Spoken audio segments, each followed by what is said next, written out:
నగదు తక్కువ బంగారం ఎక్కువ BNR golden diamonds Vijayawada Bengaluru Vizag. One of the most favourite director అని చెప్పుకునే మన రవిబాబు గారు నాతో పట్టున్నారు. ఆయనతో మాట్లాడదాం.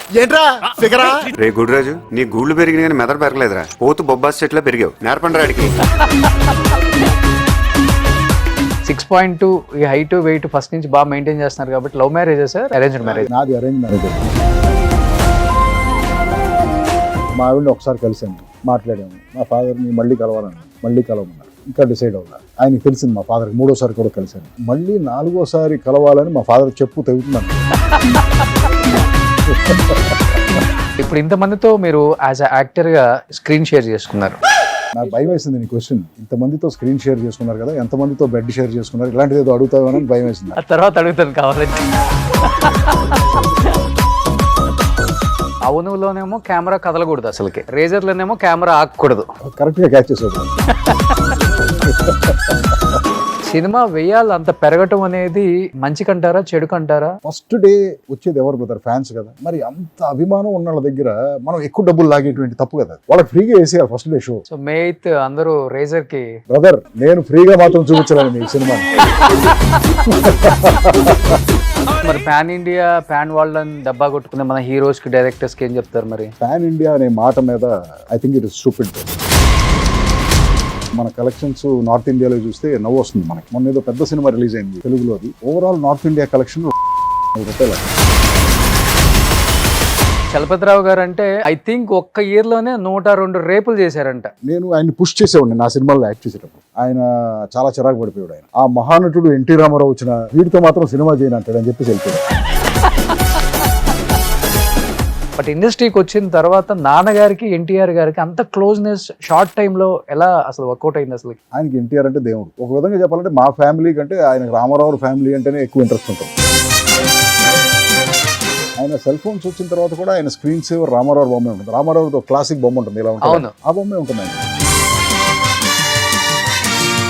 చంద్రబాబు గారు అరెస్ట్ బాగా ఫీల్ అయ్యారని విన్నాను sir. 100%. I felt bad. 73-year-old man CM చేసిన అతను ప్రాపర్ టాయిలెట్ కూడా ప్రొవైడ్ చేయకుండా ఒక ఇండియన్ టాయిలెట్ ప్రొవైడ్ చేసి అతన్ని ఇబ్బంది పడుతున్నాడు ఆయన అని చెప్పేసి తెలిసింది. That I felt bad. But అమ్మగారు ఎలా చనిపోయారు సార్? అసలు ఈవిడ టీ పెడతానికి వెళ్ళారు. నైలాన్ సారీ లాంటిది ఏదో వేసుకున్నాడు. స్టవ్ ఏమో ప్లాట్ఫారం హైట్ లో ఉండేది. సో వెనక్కి తిరిగి ఏదో చేసేటప్పుడు ఆ పమిటికి ఫైర్ టచ్ అయింది. ఈయనకి ఏం చేయాలో తెలియక అక్కడ వాటర్ ఉంది కదా, ఆ వాటర్ తీసి మీద పోస్తారు. సో ఆ తర్వాత she stayed in the hospital for 3 days I think. After 3 days she passed out.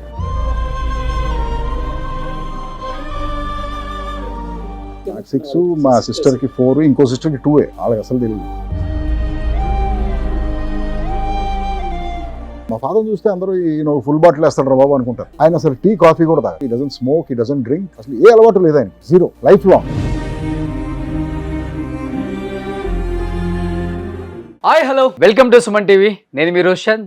భయం అంటే ఏంటో తెలియని వాడికి భయాన్ని దగ్గరగా చూపించిన ఒక డైరెక్టర్ ఆయననండి. One of the most favourite director అని చెప్పుకునే మన రవిబాబు గారు నాతో పట్టున్నారు. ఆయనతో మాట్లాడదాం. నమస్తే అండి. నమస్తే రోషన్ గారు. ఇటు ఒకసారి చెప్పొచ్చు మీకు. Thank you for having. Thalaiva, మా తెలుగు తలైవా.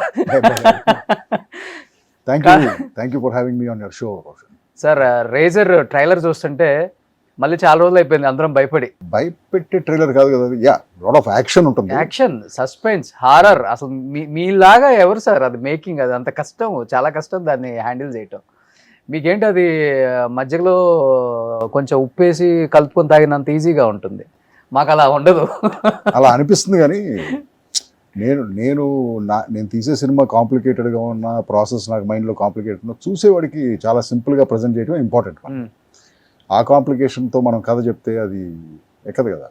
సో అంత సింప్లిఫై చేసి స్టోరీని ప్రాపర్గా ఏ ఎమోషన్ అయితే అనుకుంటున్నావు, అది భయం అయితే భయం, నవ్వు అయితే నవ్వు, అది చెప్పడానికి ప్రాసెస్ కాంప్లికేటెడ్గా ఉండొచ్చు. కానీ ఆ ప్రాసెస్ పర్పస్ సింప్లిఫికేషన్ అనమాట. ఈ సినిమాలో అవునులోనేమో కెమెరా కదలకూడదు, అసలుకి రేజర్లోనేమో కెమెరా ఆగకూడదు. కరెక్ట్గా క్యాచ్ చేసావు బ్రదర్. ఈ సినిమాలో బ్రీఫ్ ఏంటంటే కెమెరామెన్కి కానీ అందరికీ ప్రతి షాట్ మూమెంట్లోనే ఉండాలి. ఓకే. ఎందుకంటే ఇది ఒక action thriller, point A to point B travel అయ్యే కథ. సో కెమెరా స్టాటిక్గా పెట్టలేము అనమాట దీంట్లో. సో ఎప్పుడు కెమెరాలో మూమెంట్ ఉండి షార్ట్స్ అన్ని బిజీగా అనిపిస్తేనే మనకి ఓవరాల్ ఆ యాక్షన్ థ్రిల్లర్ అనే ఫీలింగ్ వస్తుంది. ఓకే. అందుకని ప్రతి షాట్ మూమెంట్లోనే ఉంటుంది. చిన్న క్లోజప్ అయినా కూడా కెమెరా ఇలా మూవ్ అవుతుంది. అవును. ఇది చాలా ఇంగ్లీష్ సినిమాలో చూస్తుంటారు. ఇప్పుడు మైకెల్ బే గారి సినిమాల్లో చూస్తే ఆర్మగెడన్, ఆయన సినిమాలు అన్నింటిలోనూ యాక్షన్ సినిమాలు, but every shot is in moment. చిన్న షాట్ అయినా కూడా అది మూమెంట్లోనే ఉంటుంది. కీబోర్డ్ మీద షాట్ అయినా సరే, కీబోర్డ్ మీద ఎవరైనా టైప్ చేస్తున్న చిన్న షాట్ ఇన్సర్ట్ అయినా కూడా అలా చిన్న మూమెంట్ ఉంటుంది. అలా డిజైన్ చేసాం. కానీ అలా కదలకూడదని మైండ్ లో ఫిక్స్ అయిపోయిన తర్వాత, బట్ సెట్ లోకి వెళ్ళిన తర్వాత ఆ స్పాంటేనిటీ మిస్ అవ్వదా సార్? ఎక్కడ క్రియేటివిటీ కానీ కొంచెం చేంజెస్? మీరు అడిగేది స్టాటిక్ కెమెరా షూటింగ్, అది ప్రీ డిజైన్డ్ కదా. ఓకే. అంటే ఇనిషియల్ గా 2-3 రోజులు ఫస్ట్ కెమెరామెన్ కన్ఫ్యూజ్ అయ్యాడు. ఆయన దగ్గరికి వస్తుంటే ఇలా ఎత్తేసేవాడు ఆయన. సో సార్ నేను ప్లీజ్ మన కెమెరా కదలకూడదు అనుకున్నాం, మీరు ఎందుకు సార్ సారీ అనేవాడు. ఓకే. అప్పుడు ఏం చేసేవాళ్ళు అంటే కెమెరాని ఎప్పుడు ఫైనల్ పొజిషన్కి కంపోజ్ చేసి పెట్టేవాడు. సో యాక్టర్ ఫస్ట్ పొజిషన్లో ఎక్కడున్నా పర్వాలేదు మనకి. సో ఫైనల్ పొజిషన్లో కెమెరాకి ఇచ్చిన మార్క్లో వచ్చి ఆగేటప్పుడు మాత్రం ఆ కాంపోజిషన్ పర్ఫెక్ట్గా ఉండాలి. సో అలా డిజైన్ చేసాం అనమాట. కానీ ఎంటర్ ది డ్రాగన్ లాంటి సినిమాలు చూసి పెరిగిన రఘుబాబు గారికి ఇప్పుడు ఉన్న ఈ సినిమాలు, ఈ లాజిక్స్, లేకపోతే ఇప్పుడు అసలు ఎక్కుతుందా మైండ్కి? చాలా కామెడీగా అనిపిస్తుంది. చాలా కామెడీగా అనిపిస్తుంది ఆ ఫైట్లు చూస్తుంటే. బట్ సర్ప్రైజింగ్ థింగ్ ఏంటంటే మన ఆడిటోరియం కూడా రిజెక్ట్ చేయట్లేదు దాన్ని. అవును. ఇప్పుడు యూట్యూబ్లో 10 ఫన్నీయెస్ట్ ఫైట్ సీక్వెన్సెస్ పెడితే 9 ఎన్నో తెలుగుగా ఉంటాయి ఎక్కువ. సో మరి బట్ ఆడిటోరియం యాక్సెప్ట్ చేస్తుంది. బట్ ఆడియన్స్ ఇస్ ఫైనల్ కదా. బట్ ఆడియన్స్ ఫైనల్ అయ్యి వాళ్ళు యాక్సెప్ట్ చేస్తున్నప్పుడు మనం ఏం చేయలేము దానికి. బట్ నా పర్సనల్ ఫీలింగ్ ఏంటంటే ఎప్పుడైతే డ్రామా ఫేక్గా ఉండి యాక్షన్ ఫేక్గా ఉంటే ఓవరాల్ సినిమాలో ఆ చిన్న ఫేక్నెస్ అనిపిస్తుంది. అందుకే మనం గొప్ప సినిమా అనిపించుకోలేకపోతున్నాం. బట్ ఇదే మనం రియల్గా ప్రజెంట్ చేస్తే, అదే ఫైట్స్ని రియల్గా ప్రజెంట్ చేసి ఆ డ్రామాని రియల్గా ప్రజెంట్ చేస్తే పే బ్యాక్ ఇంకా బెటర్గా ఉంటుంది, అక్లెయిమ్ కూడా అలాగే బెటర్గా ఉంటుందని నా ఫీలింగ్. కానీ ఇప్పుడు మరి పాన్ ఇండియా పాన్ వాళ్ళని డబ్బా కొట్టుకునే మన హీరోస్కి, డైరెక్టర్స్కి ఏం చెప్తారు మరి ఆ విషయంలో? హీరోస్ డైరెక్టర్స్ గురించి నేను కామెంట్ లేదు. బట్ పాన్ ఇండియా అనే మాట మీద I think it is stupid brother. ఏంటి పాన్ ఇండియా అంటే? నాకు అర్థం అవట్లేదు. పాన్ ఇండియా అంటే ఏంటి అసలు? ఇండియా మొత్తం ఒకేసారి రిలీజ్ అయ్యే సినిమా అంతే. చాలా సినిమాలు రిలీజ్ అవుతున్నాయి తెలుగులో నుంచి. మన మన మన కలెక్షన్స్ నార్త్ ఇండియాలో చూస్తే నవ్వు వస్తుంది మనకి. మొన్న ఏదో పెద్ద సినిమా రిలీజ్ అయింది తెలుగులో, అది పాన్ ఇండియా అని చెప్పేసి రిలీజ్ అయిందా సార్? రీసెంట్గా అయింది. నార్త్ ఇండియా మొత్తం రిలీజ్ చేశారు. ఓవరాల్ నార్త్ ఇండియా కలెక్షన్ 2,800 రూపాయలు అంట. 2,800 రూపాయలు. సో అంటే ప్రతి సినిమాకి యూనివర్సల్ అప్పీల్ ఉండదు కదా. ఓకే. అలాగని చెప్పి మనం ప్రతి సినిమాని పాన్ ఇండియా చేయకూడదు. బట్ అందరూ ఎందుకో ట్రై చేస్తున్నారు, మరి వి లీవ్ ఇట్ దెమ్. కానీ ఇప్పుడు 2,000 కోట్లు, 2,300 కోట్లు, 1,800 కోట్లు, 1,600 కోట్లు అన్ని చెప్తున్నారు కదా. జిట్రు మాకు తెలియదు బ్రదర్. అంటే నాతో 2,300 కలెక్ట్ చేసిన pan India movie first time నేను కూడా వింటాను నిజంగా. I don't know brother. ఏదో అంటే ఇది ఎవరో అఫీషియల్గా వచ్చి చెప్పట్లేదు మనకి. ఆ ఇన్స్టాగ్రామ్ పోస్టుల్లో కనపడుతుంది మనకి అంతే. అఫీషియల్గా ఏ ప్రొడక్షన్ హౌస్ వచ్చి ప్రెస్ మీట్ పెట్టి మా సినిమా, ప్రొడ్యూసర్స్ అంతా ప్రెస్ మీట్ పెడుతున్నారు కదా సార్, ఇది 2,000 కోట్లు కలెక్ట్ చేసిందని చెప్తున్నారు కదా అఫీషియల్ గా. Then it may be true. అంతే కదా, మరి ప్రొడ్యూసర్స్ చెప్పినప్పుడు అది ట్రూ అయి ఉండాలి కదా. కానీ మీకు తెలిసిన లాజిక్ బయట వాళ్ళకి తెలియదు కదా. ఏంటది? మీరు ఆల్రెడీ ఒక ప్రొడ్యూసర్ గా ఎన్నో సినిమాలు తీసుకున్నారు. నేను ఈ కలెక్షన్స్ ట్రాక్ చేయటం ఏది అంత బ్రదర్, నీకు గొప్ప విషయం చెప్పాలి ఏంటంటే, నాకు నా సినిమా మీద తప్ప మిగతా సినిమా మీద అసలు ఫోకస్ ఉండదు బ్రదర్. థాట్ ఉండదు, ఎవరు ఏం చేస్తున్నారు ఇదంతా అసలు నాకు అనవసరం అనమాట. నేను అసలు కంప్లీట్లీ డిటాచ్. నా ఒక్క ప్రాజెక్ట్ మీదే నా ఫోకస్ ఉంటుంది. ఓకే. సో పక్కన వాడి, ఎందుకంటే ఇప్పుడు ఆ సినిమా హిట్ అయినా ఫ్లాప్ అయినా నన్నేం ఎఫెక్ట్ చేయదు కదా, అది నాకు సంబంధం లేదు. సో ఓన్లీ నా సినిమా మీదే నా కాన్సన్ట్రేషన్ ఉంటుంది, దాంతోనే ట్రావెల్ అవుతూ ఉంటాను. యాజ్ ఏ ప్రొడ్యూసర్ గా డెఫినెట్ గా ఎఫెక్ట్ పడుతుంది కదా. ఎలా? ఫ్లయింగ్ ఫ్రాగ్స్ ద్వారా తీసిన సినిమాలు చాలా ఉన్నాయి. అవును. సో మీ జోబులో నుంచి తీసిన రూపాయే కదా అది. నా జేబులో నుంచి తీసిన రూపాయే, బట్ నేను ఎవరికి అమ్మట్లేదు కదా, నేనే డిస్ట్రిబ్యూట్, రిలీజ్ చేసుకుంటారు. సో నష్టమైనా లాభమైనా నాకే కదా అది. పక్కనతో నాకు సంబంధం ఏంటి అసలు? ఎగిరే కప్పలు అంతేనా? తెలుగులో ట్రాన్స్లేషన్ అదే. అంతే. యా, అది ఎలా వచ్చిందంటే, అది నేను అప్పుడు late 90s advertising company start చేస్తున్నాను, యాడ్ ఫిల్మ్స్ తీయడానికి. ఓకే. సో నేను అడ్వర్టైజింగ్ ఏజెన్సీస్ని కలుస్తున్నాను. సడన్గా ఒక ఫస్ట్ యాడ్ అవుట్ వచ్చింది చేయటానికి. కోట్ అడిగారు, కొటేషన్, ట్రీట్మెంట్ ఓకే అన్నారు, కొటేషన్ అడిగారు. కొటేషన్ అడిగితే అప్పుడు రియలైజ్ అయినారే నా దగ్గర కంపెనీ కూడా లేదు, ఎలా కొటేషన్ ఇస్తానని చెప్పేసి. ఓకే. ఇప్పుడు కంపెనీ కావాలంటే కంపెనీకి ఒక పేరు పెట్టాలి కదా, ఓ బ్యాంక్ అకౌంట్ ఓపెన్ చేయాలి, ఇవన్నీ ఉంటాయి కదా. బట్ పేరే లేదు మన దగ్గర అని చెప్పేసి అప్పుడు మా దగ్గర ఉన్న పేర్లన్నీ ఏంటంటే ఏదో ఒక పేరు, రోషన్ ప్రొడక్షన్స్, లేకపోతే సురేష్ కాదు ఏదో మహేష్ ప్రొడక్షన్స్, రమేష్ ప్రొడక్ట్, ఇలా అన్నిటికీ ప్రొడక్షన్స్ అనే పేర్లే ఉండేవి ఏ కంపెనీకి అయినా సరే. లేకపోతే ఆర్ట్స్ అని ఉండేవి, ఏదో ఇలా ఉండే పేర్లు. సో ఇలా వద్దు నాకు పేరు, నేను ఫస్ట్ టైం పేరు నా లెటర్ హెడ్లోనో విజిటింగ్ కార్డులోనో నా పేరు ఫస్ట్ టైం చూడగానే గుర్తుండిపోవాలి అని చెప్పేసి ఓ రోజు ఆఫీస్లో కూర్చొని టీవీ చూస్తుంటే ఏదో నేషనల్ జియోగ్రఫిక్లో ఏదో ప్రోగ్రామ్ వస్తుంది. దాంట్లో కప్ప పిల్లలు ఉంటాయి, కప్ప పిల్లలు నీళ్లలోకి ఎగిరి ఆకుల మీద ల్యాండ్ అవుతాయి. చూస్తే ఏదో flying tadpoles or flying out of water, ఇలాంటిది ఏదో అంటున్నాడు అక్కడ వాయిస్ ఓవర్లో. ఫ్లయింగ్ టాడ్పోల్స్ బాగాలేదు కదా, టాడ్పోల్ అంటే చిన్న కప్ప అనమాట. So house frogs okay, flying frogs ఏదో చిన్న ఎఫ్ ప్రాస కూడా ఏదో ఉందని చెప్పేసి వెంటనే డిజైనర్కి ఫోన్ చేసి ఫ్లయింగ్ ఫ్రాగ్స్ మీద లెటర్ డిజైన్ పంపించబోయా నైట్, నాకు రేపు పొద్దున్నే కోట్ ఇవ్వాలని చెప్పేసి కోట్ ఇచ్చేసి ఆ లెటర్ తీసుకెళ్ళి బ్యాంక్ అకౌంట్ ఓపెన్ చేసి ఇంకా అలా స్టిక్ అయిపోయింది. సో ఎప్పుడైతే నేను ఫ్లయింగ్ ఫ్రాగ్స్ అనే కోర్టు పంపించానో వాళ్ళందరూ దాన్ని చూసి నవ్వుకుంటూ స్టార్ట్ చేశారు. సో నేను బాంబే కోర్టు పంపించిన, బెంగళూరు కోర్టు పంపించిన, ఇమ్మీడియట్గా రిజిస్టర్ అయిపోయింది. ఫ్లయింగ్ ఫ్రాగ్స్ అనగానే పనాలవాడు అనేది ఇమ్మీడియట్గా కనెక్టివిటీ వచ్చేసింది అనమాట, ఆ పేరులో ఉన్న ఫన్నీ ఫీల్తో. ఏంటంటే బహుశా ఏంటంటే ఆ టైంలో ఎక్కువ రామానాయుడు అండ్ ఏఎన్ఆర్, అన్నపూర్ణమ్మ అంటే వాళ్ళ పేర్లు, లేకపోతే వాళ్ళ పిల్లల పేర్లు ప్రొడక్షన్స్ ఇదే ఉండేది అనమాట. ఇది కొంచెం యూనిక్ గా ఉంది ఆ టైంలో అసలు. అందుకే ఆ యూనిక్నెస్ కోసమే. తర్వాత అదే యూనిక్నెస్ నేను పోస్టర్లో కూడా తీసుకొచ్చేవాడిని. ఎలా అంటే నేను సినిమా తీసిన తర్వాత నేను కారు వేసుకు వెళ్తున్నప్పుడు అప్పుడంతా గోడల మీద కదా పోస్టర్లు ఎత్తికించాను, ఆ హోర్డింగ్లో ఉండేది అంతే. సో ఇన్ని పోస్టర్లు ఉన్నాయి, అసలు ఏ సినిమాకని వెళ్తాడు ఎవడన్నా, లేకపోతే కార్లో మనం వెళ్ళేటప్పుడు రిజిస్టర్ అవుతుంది కదా, ఒక 15 పోస్టర్లు ఉంటాయి, 15 సినిమాల పోస్టర్లు. ఈ పోస్టర్లు అన్నింటిలోకి నా పోస్టర్ సెపరేట్గా కనపడాలి, కళ్ళు ఫస్ట్ నా పోస్టర్ మీదకి వెళ్ళాలి. ఈ యాటిట్యూడ్తోనే పోస్టర్స్ డిజైన్ చేసేవాడు స్టార్టింగ్ సినిమా అంటే. అందుకే ఆ పోస్టర్స్ కూడా చాలా యూనిక్గా ఉండేవి అనమాట సినిమాలని. ఇప్పుడు చలపతిరావు గారు అంటే అందరికి గుర్తొచ్చేది ఒక మంచి నాన్న, పెదనాన్న, తాత, బాబాయ్, ఇలాంటి మంచి మంచి క్యారెక్టర్స్. అన్ని ఫ్యామిలీ మూవీస్ నాన్నగారు చేసింది. తర్వాత second part of the career లో స్టార్టింగ్ అంతా విలన్స్ ఎక్కువ. రేపులు చలపతిరావు గారు కూడా అనేవాళ్ళు. ఐ థింక్ ఒక్క ఇయర్ లోనే 102 రేపులు చేశారంట.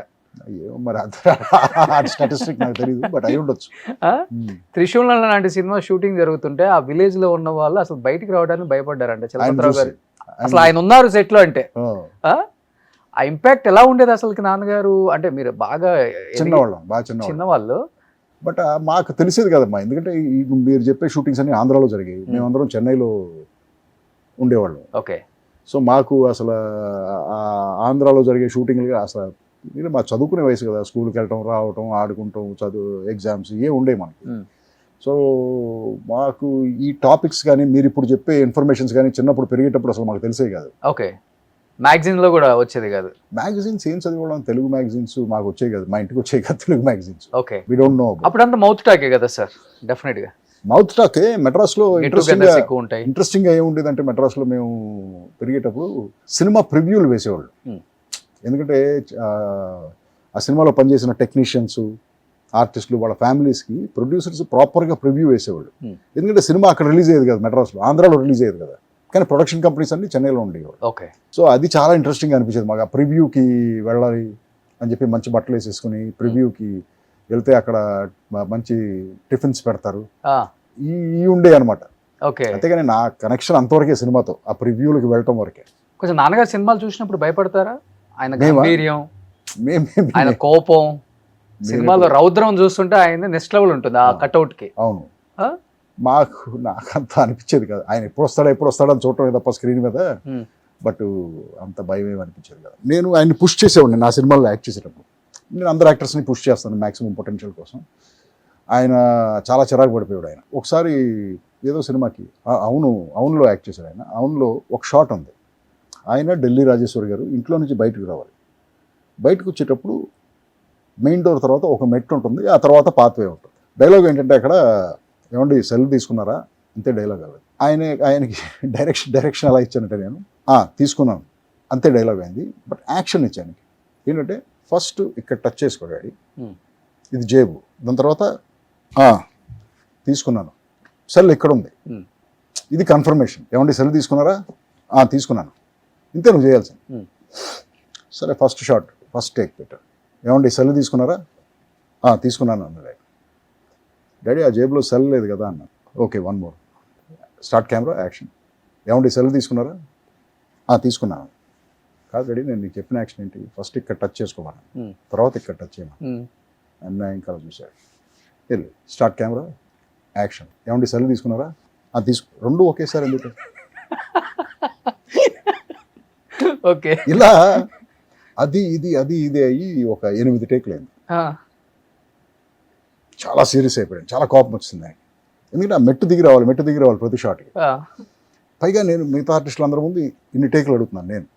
ఇప్పుడు ఈ సీనియర్ ఆర్టిస్టులు అందరూ ఏంటంటే బయట వెళ్ళి యాక్ట్ చేసేటప్పుడు ఒక టేక్ చేస్తారు, ఓకే థ్యాంక్ యూ అంటారు. అవతలాడు మరి అడగటానికి ఇబ్బందో లేకపోతే వీడు చేసిందే కరెక్ట్ అనుకుంటారో తెలియదు నాకు. But for me it is not like that. Maybe my father whoever, but short పర్ఫెక్ట్గా రావాలి. నేను చెప్పింది నీకు ఎందుకు ఇంకెందుకు నేను ఇష్టం వచ్చినట్టు చేసినప్పుడు? ఇప్పుడు నేను చెప్పిన యాక్షన్ ఇంకా న్యాచురల్గా ఉందా? చాలా న్యాచురల్. ఏమండి సెల్ తీసుకున్నారా? తీసుకున్నాను. 8 టేక్లు అయినాయి. తర్వాత షార్ట్ ఓకే అని వచ్చి అందరి ముందు నన్ను ఆ మహానటుడు ఎన్టీ రామారావు వచ్చిన వీడితో మాత్రం సినిమా చేయను అంటాడు అని చెప్పేసి వెళ్ళిపోయాడు.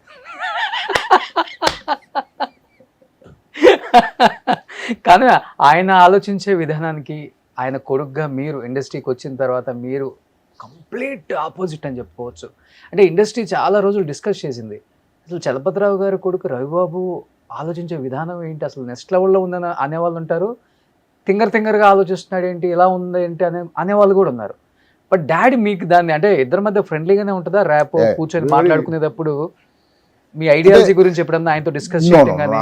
ఆ సబ్జెక్ట్ కాదు, సినిమాల గురించి మాట్లాడేవాడు. అసలు జనరల్ ఫ్యామిలీ టాపిక్స్ అంతే కానీ సినిమాల గురించి చాలా తక్కువ. కానీ ఆయన చాలా పెద్ద గ్రౌస్ ఏంటంటే నువ్వు కమర్షియల్ సినిమా ఎందుకు చేయమని.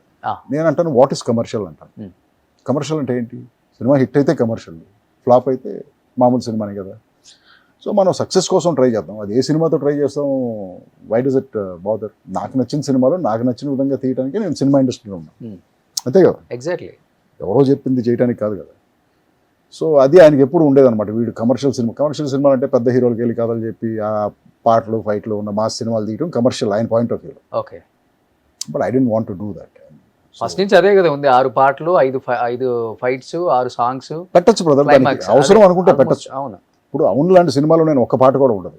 దాని బిఫోర్ తీసిన నువ్వుల సినిమాలో 9 పాటలు ఉంటాయి. అవును. సో నెరేటివ్ నెసెసిటీని బట్టే కదా. ఎగ్జాక్ట్లీ.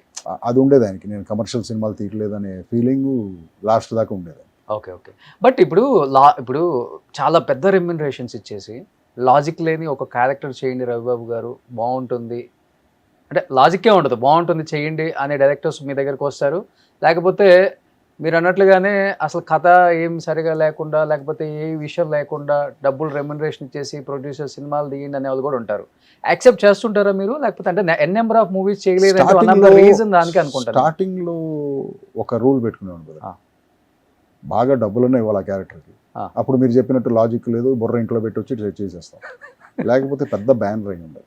ఎందుకంటే పెద్ద బ్యానర్ ఎందుకంటున్నానంటే వాళ్ళు రెస్పాన్సిబుల్గా సినిమాలు తీస్తారండి. లేకపోతే పెద్ద డైరెక్టర్ అనే ఉండాలి. ఎందుకంటే బాగా ఎస్టాబ్లిష్ అయ్యి బాగా క్రియేటివిటీ ఇవన్నీ ఉన్నాడు కాబట్టి పెద్ద డైరెక్టర్. ఈ 3 రీజన్స్ పెట్టుకునేవాడిని. ఓకే. రాను ఏం చేశానంటే ఆ 3 రీజన్స్ కూడా తీసి పక్కన పెట్టాను. ఫస్ట్లో తీసుకునే వాళ్ళ ఫస్ట్లో ఈ 3 ఏదో ఒకటి ఉంటే చేసేవాడిని. రెమ్యునరేషన్ ఎక్కువ ఇచ్చి లాజిక్ లేని క్యారెక్టర్స్.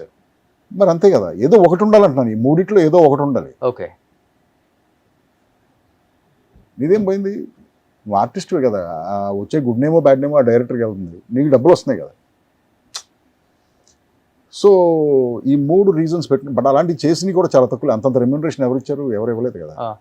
అలా చేసిన క్యారెక్టర్ అంటే ఏమని చెప్తారు? ఏం లేదు, 99% అలాంటిది లేదు యాక్చువల్గా. ఓకే. ఇలా పెట్టుకున్నాను రూల్స్ అంతేగాని అలా చేసింది ఏది లేదు. బట్ తర్వాత ఈ మధ్యకి వచ్చేసరికి ఏం చేశానంటే ఆ రూల్స్ అన్ని తీసి పక్కన పెట్టేసి నచ్చితే చేయటం, ఇర్రెస్పెక్టివ్. ఓకే. మనీ లేదు, పెద్ద డైరెక్టర్ అని లేదు, ఎవరైనా సరే నాకు ఒకసారి మాట్లాడి ఆ మనిషి నచ్చితే ఎస్ ఇన్స్టింక్టివ్గా ఇతను he's capable of executing this character, నన్ను ప్రజెంట్ చేయడం బాగా చేస్తాడు అనుకుంటే మాత్రం చేసేస్తాను. మిగతా అన్ని సెకండరీ, డబ్బులు బ్యానరు ఇవన్నీ సెకండరీ. అది బట్ మీరే ఒక డైరెక్టర్, డెఫినెట్గా మీరు చాలా మంది డైరెక్షన్లో కూడా యాక్టర్గా వర్క్ చేశారు. చేశాను. బట్ మీకు అనిపించుంటుంది డెఫినెట్గా, ఇదేం డైరెక్షన్ రా బాబు, ఇలా కాదు కదా, ఇలా యాక్ట్ చేయమంటున్నారు, ఇలా యాక్ట్ చేయమంటున్నారు, అలా ఇది కాదు అనిపించినవి కదా, ఉన్నాయి. అనిపించినవి కూడా ఉంటాయి అలా కదా. అనిపించినవి ఉన్నాయి. అబ్బా చాలా తెలుగుగల కుర్రాడులా ఉన్నాడు, బాగా చేస్తున్నాడు అనిపించినవి కూడా ఉన్నాయి. అలా అనిపించింది ఏదైనా ఒక మూవీ పేర్లు డైరెక్టర్? పేర్లు చెప్పకూడదు బ్రదర్, ఎందుకంటే ఇట్స్ నాట్ కరెక్ట్, పేర్లు చెప్పకూడదు. బట్ రెండు సిచ్యువేషన్స్లోనూ నేను సైలెంట్గానే ఉంటాను. ఐ నెవర్ సే ఎనీథింగ్, ఎందుకంటే వాళ్ళ విజన్ వాళ్ళు ఎగ్జిక్యూట్ చేసుకునే విధానం, నేను ఎంత ఇరిటేట్ అయినా కూడా బయటికి చూపించుకుంటే ఎగ్జాక్ట్గా వాళ్ళు చెప్పింది చేసి ఎగ్జిక్యూట్ చేసి వచ్చేస్తాం. కొన్ని ఎంజాయ్ చేస్తాం, లేదంటే అవతల డైరెక్టర్ బాగా ఎగ్జిక్యూట్ చేస్తున్నాడని మనకు ఫీలింగ్ ఉంది, మన బాగా ప్రజెంట్ చేస్తున్నాడని feel, then you enjoy the process. కానీ మిమ్మల్ని హ్యాండిల్ చేసేటప్పుడు డైరెక్టర్స్ కొంచెం భయపడుతుంటారా, లేకపోతే చాలా ఫ్రీగానే ఉంటావా? చిన్న టెన్షన్ ఉంటుంది కదా. రవిబాబు గారు కదా. అంటే నేను బికాజ్ నేను కూడా డైరెక్టర్ని కదా, సినిమాలు తీసాను, డైరెక్టర్ని ప్రొడ్యూసర్ని చాలా చేశాను కాబట్టి మేబీ ఫస్ట్ టైం చేసే వాళ్ళకి కొంచెం టెన్షన్ ఉండొచ్చు, ఎలా హ్యాండిల్ చేయడం ఇతను అని చెప్పేసి. బట్ వన్స్ దే ఒక సీన్ నాతో చేసిన తర్వాత they are like very free. Because నేను వాళ్ళని అంత భయపెట్టే విధంగా ఉండను కదా నేను. సో వాళ్ళతో కలిసిపోయి వాళ్ళతో సరదాగా ఉండటం వల్ల then they become free. But Ravibabu garu, మీరు ఫస్ట్ ఇనిషియల్గా వచ్చినప్పుడు ఒకసారిగా అల్లరి అమ్మాయిల అబ్బాయిలు, లేకపోతే సోగ్గాడు, ఇవన్నీ చూడగానే ఓకే ఈయన కూడా మంచి కామెడీ సినిమాలు తీస్తారు, నాన్నగారు లాగా, అండ్ తర్వాత మన ఈయన అల్లరి నరేష్ గారు ఫాదర్ ఈవీవి సత్యనారాయణ గారు లాగా ఒక మంచి డైరెక్టర్ అనుకున్న తర్వాత ఒకసారిగా మీ హారరు, ఈ సస్పెన్స్ థ్రిల్లర్ చూసిన తర్వాత అందరూ షాక్ అయ్యారు. ఒక డైరెక్టర్లో ఇన్ని యాంగిల్స్ చాలా కష్టం, అండ్ దట్టు కామెడీ సినిమాలు చేసేవాళ్ళు ఈ సినిమాలు తీయలేరు. అవును, ఎందుకంటే ఇక్కడ కూడా తీసిన కామెడీగానే తీస్తారు మళ్ళీ. అంటే ఇక్కడ డైరెక్షన్ చేసిన వాళ్ళు ఈ డైరెక్షన్ చేయలేరు, ఈ జోన్లోనే ఉంటారు వాళ్ళు. మీరు ఒక్క డైరెక్టర్ పేరు చెప్పండి, కామెడీ సినిమాలు తీసిన డైరెక్టర్, సస్పెన్స్ థ్రిల్లర్ తీశారు. బ్రదర్, డైరెక్టర్ అంటే ఎవరంటే, డైరెక్టర్ అనేవాడు ఒక క్రాఫ్ట్స్ మ్యాన్. ఏ సినిమానైనా నా స్టైల్లోనే తీస్తాననేవాడు స్టూపిడ్ బ్రదర్. సో డైరెక్టర్ అనేవాడు అంటే ఇప్పుడు నువ్వు చూస్ చేసుకున్న జానర్కి అడాప్ట్ అవుతూ ఉండాలి. నువ్వు కామెడీ అంటే కామెడీ సినిమాకి అడాప్ట్ అవ్వాలి as a director. Horror cinema అంటే హారర్ సినిమాకి అడాప్ట్ అవ్వాలి. బట్ చాలామందికి అది కష్టం. మీరు చెప్పినట్టు, మీరు చెప్పే ఇది జానర్స్ అలా జంప్ చేసుకుంటూ వెళ్ళి ప్రతి సినిమా డిఫరెంట్గా ఉంచి, ప్రతి జానరు డిఫరెంట్, ప్రతిదానికి నీ క్రాఫ్ట్ అప్లై చేసి దాంట్లో బెస్ట్ అనిపించుకుంటూ అనేది కొంచెం కష్టమే. బట్ నేనేం చేస్తానంటే ఐ డూ రీసెర్చ్. ఇప్పుడు నేను ఇది హారర్ సినిమా తీయబోతున్నాను అనుకోండి, అనసూయ తీసేటప్పుడు ఇట్స్ ఎ థ్రిల్లర్, బట్ ఒక డాష్ ఆఫ్ హారర్ ఉంటుంది దాంట్లో సో అప్పుడు ఏం చేశానంటే టాప్ 100 హారర్/థ్రిల్లర్ మూవీస్ ఏంటి ప్రపంచంలో అని చెప్పి వాటి గురించి చదివి, కొన్నిటి స్క్రీన్ ప్లేస్ చదివి, కొన్నిటికేమో సినిమాలు చూసి అర్థం చేసుకుని ఆ తర్వాత ఆ జానర్లోకి వెళ్ళాను నేను. Okay, there so much research I do. అవును, హారర్ చేసేటప్పుడు యాక్చువల్లీ ఈ horror cinema exact deep horror సినిమాలు అంటే హారర్ కామెడీస్ కాదు ఏంటనేది స్టడీ చేశాను. Number 1 horror film in the world exorcist, number 2 horror film in the world omen, number 3 Rosemary's baby, ఇలా list చెప్పుకుంటూ పోతే 100 సినిమాలు ఉంటాయి. ఇవన్నీ స్టడీ చేస్తే నాకేమర్థమైందంటే హారర్ సినిమా అనేది it's not about horror. Yes, horror element ఉంటుంది, భయం ఉంటుంది, అన్నోన్ ఫ్యాక్టర్స్ ఉంటాయి, ఇవన్నీ ఉంటాయి. బట్ ఫండమెంటల్ లేయర్ ఏంటంటే ప్రతి గ్రేట్ హారర్ ఫిల్ము ఒక ఫ్యామిలీ స్టోరీ. ఎగ్జాక్ట్లీ. ఎగ్జార్సిస్ట్ ఒక మదర్ అండ్ డాటర్ స్టోరీ, ప్యారల్గా ఒక మదర్ అండ్ సన్ స్టోరీ దాంట్లో ఇన్బిల్ట్ ఉంటుంది. ఎస్, దీంట్లో హారర్ ఉంటుంది, ఆ problem is horror driven. Omen, it's a family story between a mother, father and the little child. Final dilemma ఏంటి, నా కొడుకుని చంపాలా వద్దా నేను, because is the devil. It's a father and son story. Rosemary's baby, husband and wife కడుపులో devil's baby ఉంది. So it is always a family story. So అందుకే అవును కూడా చూడండి, it is like a husband and wife story. More then Captain Raju or horror, it is a husband and wife story. The story between them అంతే. కొత్త జంట, అప్పుడే పెళ్ళైన జంట, వాళ్ళ కాదు అది. సో ఇలా నన్ను నేను అప్లై చేసుకుంటాను ఓ జానర్కి. ఇప్పుడు రేజర్ ఉంది, ఇప్పుడు razor is an action thriller. So top action thrillers last cinema ప్రొడక్షన్లోకి వెళ్ళే ముందు 1.5 years నేను చూసిన సినిమాలు అన్నీ యాక్షన్ థ్రిల్లర్స్. ఎప్పటి నుంచి 70s నుంచి లేటెస్ట్ 2015, 2020 దాకా. ఓకే. సో అన్నీ చూసి ఓహో యాక్షన్ థ్రిల్లర్ అంటే ఇదనమాట ఫార్మాట్, ఇలా తీయాలన్నమాట, కథ నరేషన్ ఇలా ఉండాలన్నమాట. నేను మీకు చెప్పాను ప్రతి షార్ట్ మూమెంట్లో ఉండాలని. సో ఇవన్నీ అర్థం చేసుకున్న తర్వాత then I apply myself to the film. అంతే. సో ఇప్పుడు మీరు నాకు కామెడీ ఇచ్చినా అలాగే అప్లై అవుతాను, నేను హారర్ ఇచ్చినా అలాగే చెప్తాను, లవ్ స్టోరీ ఇచ్చినా అలాగే చెప్తాను, నేను చూసిన సినిమాలన్నీ చేసిన సినిమా. ఇప్పుడు నేను సాంగ్స్ తీయాలన్నా అలాగే అప్లై అవుతాను. ఒక 500 మ్యూజిక్ వీడియోస్ చూస్తాను ముందు, అసలు సాంగ్ అంటే ఏంటో అర్థం చేసుకుంటాను. ఓకే. ఆ తర్వాత తీయటం స్టార్ట్ చేస్తాను. సినిమా అనేది ఎగ్జామ్, నువ్వు బాగా చదువుకుని వెళ్ళకపోతే ఫెయిల్ అవుతావు కదా. అంతే. సేమ్ నేను ఇలాగే బాగా చదువుకుని బాగా రీసెర్చ్ చేసి సినిమా తీస్తాను అంతే. కానీ ఫస్ట్ కామెడీ తీసి తర్వాత ఇది తీశారు కాబట్టి ఓకే, ఫస్ట్ అవి తీసి ఇవి తీస్తే కష్టం అంటే మీరు రావటమే. ఇప్పుడు చలపతిరావు గారు అబ్బాయి అంటే ఏ బిగ్ హీరో అయినా కానీ యాక్సెప్ట్ చేస్తారు ఆ టైంలో, ఎందుకంటే నాన్న పీక్ లో ఉన్నారు కాబట్టి. అవును, పీక్ లో ఉన్నప్పటికి కూడా మీ దగ్గర టాలెంట్ ఉందని కూడా తెలుసు అందరికి. First of all why Allari Naresh గారు అనగానే భయం అనిపించలేదా? అల్లరి అని ఒక కామెడీ ఆడుతుందా, చూస్తారా సినిమా, అసలుకి నరేషన్ పెట్టి తీస్తే ఎవరైనా వస్తారా థియేటర్ కన్నా భయం లేదా? అసలు లేదు, భయం లేదు, భయం ఉండదు బ్రదర్ ఎప్పుడు నాకు. I'm not afraid. ఎందుకంటే నేను ఎప్పుడు ఏంటంటే చూస్తాను, ఈ సినిమా మనం తీసాము, ఏంటి భయం? బేసిక్గా మనకి డబ్బులు పోతాయనే కదా భయం. సో ప్రాపర్గా మనం మనని హెడ్జ్ చేసుకున్నాం అనుకోండి, అంటే ఎక్సైట్ అయిపోయి 100 కోట్లు పెట్టి సినిమాలు తీయకుండా ప్రాపర్గా ఈ సినిమా మనం అనుకుంటున్నాం, ఈ కథకి ఎంత ఖర్చు పెట్టాలి, ఇంత ఖర్చు పెడతాం వల్ల మనం ప్లస్ ఆర్ మైనస్ ఇక్కడ ఉంటాం, అది మనకి సేఫ్ అయినా అనుకునే కదా మనం కద్దేస్తాం. ఎగ్జాక్ట్లీ. అంతేగాని ఓవర్ ఎక్సైట్ అయిపోయి మనం బ్యాంక్రప్ట్ అయిపోయేలాగా సినిమాలు తీయం కదా. సో దానివల్ల ఫైనాన్షియల్గా భయం లేదు అప్పుడు. బట్ కాకపోతే ఏంటంటే క్రియేటివ్గా యాక్సెప్ట్ చేస్తారా లేదా అనేది ప్రతి సినిమాకి ఆ టెన్షన్ ఉంటుంది. ఇప్పుడు మీకు నచ్చింది మీరు తీశారు, మీకు నచ్చింది అవతలాడికి నచ్చాలని గ్యారంటీ లేదు కదా. మెజారిటీ ఆఫ్ ద పీపుల్కి నచ్చాలనుకుని మనం తీస్తాం, ఇప్పుడు అది గ్యారంటీ లేదు కదా నచ్చుతుందా లేదా అని చెప్పేసి. సో వి ట్రై, అంతే. Every film is a trial. పైగా నాకు ప్రతి సినిమా ఒక మొదటి సినిమా లాంటిదే, ఎందుకంటే ప్రతిసారి నాది ఎక్స్పెరిమెంటే, ప్రతిసారి కొత్తదనాన్ని ట్రై చేయటం. అవును.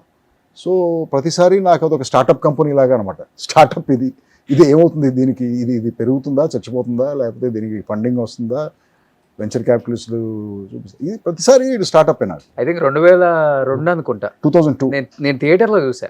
అల్లరా అమ్మాయిల అబ్బాయిలు థియేటర్లో చూసా. అవును. మన చనిపోయాడు విజయ్, పొట్టి విజయ్ పాపం, అతనితో ఈ బ్యాక్ లో అది కనిపించడానికి అయిపోయి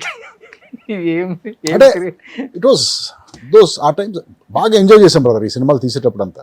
because you're young, it was fun. అవును, మనకున్న బ్యాచ్ అందరూ అలాంటి వాళ్ళే. అవును. సో అనుకున్నది అనుకున్నట్టు చేసుకుంటూ వెళ్ళిపోయాం, పెద్ద రెస్ట్రిక్షన్ లేదు, ఆపేవాళ్ళు లేరు, ఇది యాక్సెప్ట్ చేస్తారా లేదా అనే భయం అస్సలు లేదు. సో ఆ క్రియేటివ్ ఫ్రీడమ్ ఉన్నప్పుడు మైండ్లో, then you're able to create and generate so much madness. ఇప్పుడు ఫర్ ఎగ్జాంపుల్ ఇప్పుడు వచ్చే సినిమాలను చూస్తే, ఆ సినిమాలను చూస్తే ఇప్పుడు నథింగ్ అనిపిస్తాయి కదా మనకి. అవును. ఎందుకంటే మనం అప్పుడు చేసిన మ్యాడ్నెస్, అప్పుడు క్రియేట్ చేసిన వైల్డ్నెస్ సినిమాల్లో ఇప్పుడు వచ్చే సినిమాల్లో అంత ఉండలేదు కదా. అది కానీ అల్లరికి ఎంత అయింది బడ్జెట్ మీకు? 84 lakhs అయింది. 84 lakhs. సో ఎగ్జాక్ట్గా అదే అవుతుందని దిగారు మీరు కూడా. 80 lakhs అవుతుంది అనుకున్నాం, 4 లక్షలు ఎక్కువ ఖర్చు పెట్టాను, నేనే ఖర్చు పెట్టాను కావాలని. అంటే అదేదో సమ్ టెక్నికల్ ఇష్యూస్ వచ్చినాయి అప్పుడు.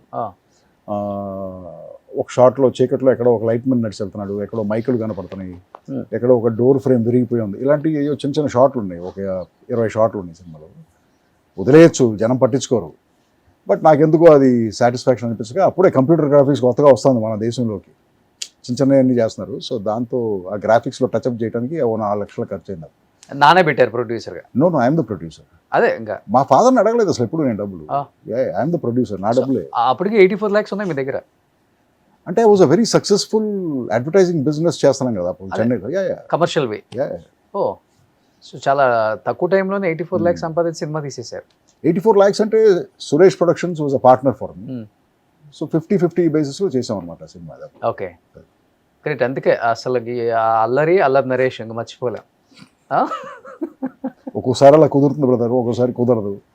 ఎందుకంటే మన మన మన జీవితాలు, మన కెరియర్లు ఇవన్నీ అదృష్టం మీద కూడా డిపెండ్ అయి ఉంటాయి కదా. ఎగ్జాక్ట్లీ. 99% హార్డ్ వర్క్ చేసినా 1% లక్ కావాలి కదా. అవును. సో కొన్నిసార్లు కుదురుతాయి, కొన్నిసార్లు కుదరవు, అంతే. రవిబాబు గారు, చలపతిరావు గారితో చాలా టైమ్స్ ఇంటర్వ్యూ అనుకున్నాను, కుదరలేదు. బట్ ఆయన గురించి ఒక 5-6 క్వశ్చన్స్ మీరు ఓకే అంటే చెప్తాను అంటే అడుగుతాను నేను. 100% ప్లీజ్. ఎందుకంటే చలపతిరావు గారికి అమితమైన ఇష్టం రవిబాబు గారు అంటే, ఇంకా ప్రపంచం అని చెప్పుకోవచ్చు. ఆ జోన్లో నుంచి ఆయన బయటికి రాలేక చాలా రోజులు కొడుకే ప్రపంచం అనుకున్న రోజులు కూడా చాలామంది నాతో మాట్లాడారు, సీనియర్ యాక్టర్స్ కూడా. అంటే నాన్న ఇండస్ట్రీకి వచ్చిన తర్వాత, ఇండస్ట్రీకి రాకముందు కూడా చెప్పాలంటే మంచి లైఫ్ అయింది. వాళ్ళ మేనత్తలు కావచ్చు, వాళ్ళు కావచ్చు, చాలా బాగా చూసుకున్నారని నేను విన్నాను. బట్ ఇండస్ట్రీకి వచ్చిన తర్వాత నాన్నగారికి ఎన్టీఆర్ గారికి అంత క్లోజ్నెస్ షార్ట్ టైంలో ఎలా అసలు వర్కౌట్ అయింది అసలు? అది that was before my time brother. ఆ క్వశ్చన్కి నేను ప్రాపర్ ఆన్సర్ ఇవ్వలేను. Hmm. ఒక్కొక్కసారి అంతే బ్రదర్, మనం మనుషులతో కనెక్ట్ అయిపోతాం. Hmm. ఆయనకి ఎన్టీఆర్ అంటే దేవుడు. Hmm. మరి ఆ దేవుడికి భక్తుడు అంటే ఎందుకు అంత ఇష్టమో నాకు తెలియదు. ఎప్పుడు చెప్పలేదు నాన్న? ఆయన సొంత ఫ్యామిలీ మెంబర్ లాగా ఫీల్ అయ్యాడు. ఆయన రామారావు గారి ఫ్యామిలీ మెంబర్ లాగానే ఫీల్ అయ్యాడు. ఒక విధంగా చెప్పాలంటే మా ఫ్యామిలీ కంటే ఆయనకు రామారావు ఫ్యామిలీ అంటేనే ఎక్కువ ఇంట్రెస్ట్ ఉంటుంది. ఆల్మోస్ట్ అంత భక్తుడు అనమాట ఆయన రామారావుకి. ఆయన సెల్ ఫోన్స్ వచ్చిన తర్వాత కూడా ఆయన స్క్రీన్ సేవర్ రామారావు బొమ్మే ఉంటుంది. రామారావుతో క్లాసిక్ బొమ్మ ఉంటుంది, ఇలా ఉంటుంది, ఆ బొమ్మే ఉంటుంది ఆయన దగ్గర. ఆయన ఇంట్లో కూర్చున్నప్పుడు కూడా ఎదురుగుండా పెద్ద అదే బొమ్మ, ఆయన రామారావు ఇలా ఉన్న బొమ్మే ఉంటుంది. లాస్ట్ దాకా అదే ఉంది. సో మరి ఆయనకి రామారావు అంటే పిచ్చి. రామారావు గారు పిక్చర్ చలపతిరావు గారు లేకుండా ఉండరు. ఇప్పుడు అలాంటి లాయల్టీ ఉన్న మనుషులు లేరు బ్రదర్. మా ఫాదర్ లాగా లాయల్, డెడ్ లాయల్. అంటే there is no two ways. అసలు మైండ్లో చిన్న డౌట్ కూడా లేదు ఆ లాయల్టీ మీద. సో అంత లాయల్ ఆయన రామారావుకి. బట్ అమ్మగారు చాలా చిన్న ఏజ్ లో చనిపోయారు కదా? నాకు ఊహ తెలియని ఏజ్ లోనే. నాకు 6 years అనుకుంటా. నాకు అసలు గుర్తు కూడా లేదు. బట్ చలపతిరావు గారు చెప్పాలంటే హీరో మెటీరియల్, అంత బాగుంటారు. Very handsome man. Very handsome. 6'2" ఎంత ఉంటాడు ఆయన. అవును. Fair light ice, curly hair, చాలా వెరీ హ్యాండ్సమ్ మ్యాన్. అవును. కానీ రామారావు గారు 10% నాకు కూర్చుంటే బాగుండేది. మీరు కూడా ఇంచుమించు అలానే ఉంటారు చలపతిరావు గారు లాగే. హైట్ వచ్చింది ఆయనకంటే, హైట్ ఏమో, బట్ మిగతా రాలేదు మనకి. బట్ అమ్మగారు ఎలా చనిపోయారు సార్ అసలు? ఇది చాలా మందికి తెలీదు. బట్ ఆమె కూడా యాక్ట్ చేశారు కదా డ్రామాలలో, యాక్ట్ చేశారు నేను. మేబీ కాలేజ్ డేస్ లేదన్నా కానీ నాట్ ఇన్ మూవీస్. నాకు అసలు కరెక్ట్గా తెలియదు బ్రదర్. ఎందుకంటే నేను ఎప్పుడు మా ఫాదర్తో ఈ టాపిక్ మాట్లాడలేదు, మా మదర్ గురించి. ఆయన ఎప్పుడు మాతో తీసుకురాలేదు టాపిక్. నాకు చూచాయిగా గుర్తుంది. పెరిగే ఏజెస్లో మిగతా వాళ్ళు మాట్లాడే దాన్ని బట్టి నాకు అర్థమైంది ఏంటంటే, మద్రాస్లో మా చిన్నప్పుడు వాటర్ షార్టేజ్ ఉండేది. ఓకే. అంటే నీళ్లు 2 రోజులకు ఒకసారో 3 రోజులకు ఒకసారో వచ్చాయి. సో నైట్ వచ్చాయి వాటర్. మేము ఒక ఇంట్లో ఉండేవాళ్ళం, పైన ఓనర్స్ ఉండేవాళ్ళు, సెంటర్ పోర్షన్లో మేము ఉండేవాళ్ళం, ఇటు పోర్షన్లో ఒక ఫ్యామిలీ ఉండేది, ఈ పక్క పోర్షన్లో ఒక ఫ్యామిలీ. నైట్ 1 గంటకో 2 లెగిసి వీళ్ళందరూ వాటర్ పట్టుకునేవాళ్ళు. వాటర్ వెనకాల వచ్చేది, తొట్టులో పడేది. ఆ తొట్టులో నుంచి దే టేక్ టర్న్స్ వాటర్ పట్టుకుని ఇంటి లోపల స్టోర్ చేసుకునేవాళ్ళు. సో ఆ పర్టికులర్ డే వాటర్ వచ్చే రోజు ఇది నాకు జనం చెప్పేదాన్ని బట్టి నేను కన్స్ట్రక్ట్ చేసుకున్న స్టోరీ మెంటల్గా. ఇది రకరకాల ఇన్పుట్స్తో వాటర్ పట్టుకోవడానికి మిడ్ నైట్ లేచారు. మా ఫాదర్ ఆ రోజు షూటింగ్కి వెళ్ళొచ్చారు. ఆయన షూటింగ్కి వెళ్ళొచ్చి చెవులో పోట్ అని చెప్పేసి ఇయర్ డ్రాప్స్ వేసుకుని 2 చెవుల్లోనూ కాటన్ పెట్టుకుని పడుకున్నారు ఆయన. మేమందరం పక్కనే పడుకునేవాడు, చిన్నపిల్లలం కదా, అందరం ఉండేవాడు. పడుకున్నారు. ఈవిడ లేచి నైటు వాటర్ పడుతున్నారు. సో ఈ 3 ఫ్యామిలీస్ ఎవరైతే ఉన్నారో ఈ పోర్షన్స్లో ఒక్కొక్కసారి ఒక్కొక్కళ్ళు టీ పట్టేవాడు. ఎందుకంటే ఇది ఒక 2-3 hours ప్రాసెస్ అంట. ఎందుకంటే అందరూ పట్టుకోవాలి కదా వాటర్. సో ఒకరోజు వీళ్ళింట్లో టీ పెడితే ఒకరోజు వీళ్ళింట్లో టీ పెట్టేవాడు. ఆ రోజు మా ఇంట్లో టీ పెట్టే రోజు. సో ఈవిడ టీ పెడతానికి వెళ్ళారు. వెళ్తే ఏదో నైలాన్ సారీ లాంటిది ఏదో వేసుకుని ఉన్నారు. స్టవ్ ఏమో ప్లాట్ఫారం హైట్లో ఉండేది. సో వెనక్కి తిరిగి ఏదో చేసేటప్పుడు ఆ పమిటికి ఫైర్ టచ్ అయింది. ఆవిడకి ఆ బయటికి వెళ్ళేదా తెలియలే, ఆ వాటర్ దగ్గరికి వెళ్ళేదా. సడన్గా చూస్తే ఒళ్ళంతా ఫైర్, ఫాస్ట్గా ఎక్కేస్తుంది కదా నైలెక్స్ సింథటిక్. ఈవిడ అరుస్తుంది. అప్పుడు పక్కింటి వాళ్ళు రాలేదు ఇంకా. అరుస్తుంది, ఏమిటి అరుపులు అని చెప్పేసి వాళ్ళు వచ్చారు. ఈయనొచ్చి లేపారు. అంటే పెద్ద డిస్టెన్స్ లేదు, 2-3 rooms డిస్టెన్సే ఉంటుంది. లేపారు. ఈయన లేచి పరిగెత్తుకుంటూ వచ్చారు. అప్పటికే ఫ్లేమ్స్ ఉన్నాయి. ఈయనకి ఏం చేయాలో తెలియక అక్కడ వాటర్ ఉంది కదా, ఆ వాటర్ తీసి మీద పోస్తారు. యాక్చువల్గా వాటర్ మీద పోయకూడదు అంటారు. అవును, ఏదో శాండ్ వేస్తారు, దుప్పట ఏదైనా తీసుకొచ్చి కప్పెట్టారు. బట్ ఆ టైంలో మనకి వాటర్ కనిపించింది, ఫైర్ కనిపించింది, దానికి వాటర్ పోస్తారు. This is what happened according to sources who have told me. So ఆ తర్వాత she stayed in the hospital for 3 days I think. She had 3rd-degree burns. After 3 days she passed away. Okay. చాలా చిన్న పిల్లలు కదా మీరంతా కూడా? మీకన్నా చిన్న వాళ్ళు. మా సిస్టర్కి 4, ఇంకో సిస్టర్కి 2. వాళ్ళకి అసలు తెలియదు. కానీ ఎన్టీఆర్ గారు చాలా ఫోర్స్ చేశారంటే, చాలా చిన్నపిల్లలు అర్థం చేసుకో, మళ్ళీ మ్యారేజ్ చేసుకో, ఇది అది ఈ స్టోరీస్ అని పిల్లలకి నాకు ఈ స్టోరీస్ పిల్లలకి ఇబ్బంది అవుతుంది అంటే ఇది ఆయన నాకు- పిల్లలే ప్రపంచం, నేనైతే పెళ్లి చేసుకునని. నాకు తెలియదు సార్ ఈ స్టోరీస్ అని నాకు ఆ. ఇది తెలియదు నాకు. ఉమ్. బట్ ఇది మాత్రం నేను అర్థం చేసుకుంది ఈ మొత్తం నాకు వచ్చిన ఇన్ఫర్మేషన్ ప్రకారం. మేబీ ఆయన ఫోర్స్ చేసి ఉంటారు సార్, ఎందుకంటే ఆయనకి అప్పుడంతా 28-29 ఇయర్స్ ఆయనకి ఉమ్. ఏజ్. సో ఐఎమ్ షూర్ అని ఉంటారు, చాలామంది అని ఉంటారు కదా, మళ్ళీ చేసుకోమని అడ్వైస్ ఇచ్చేవాళ్ళు ఉంటారు కదా చుట్టుపక్కల. But he chose not to, చేసుకోకూడదు అనుకున్నారు ఆయన.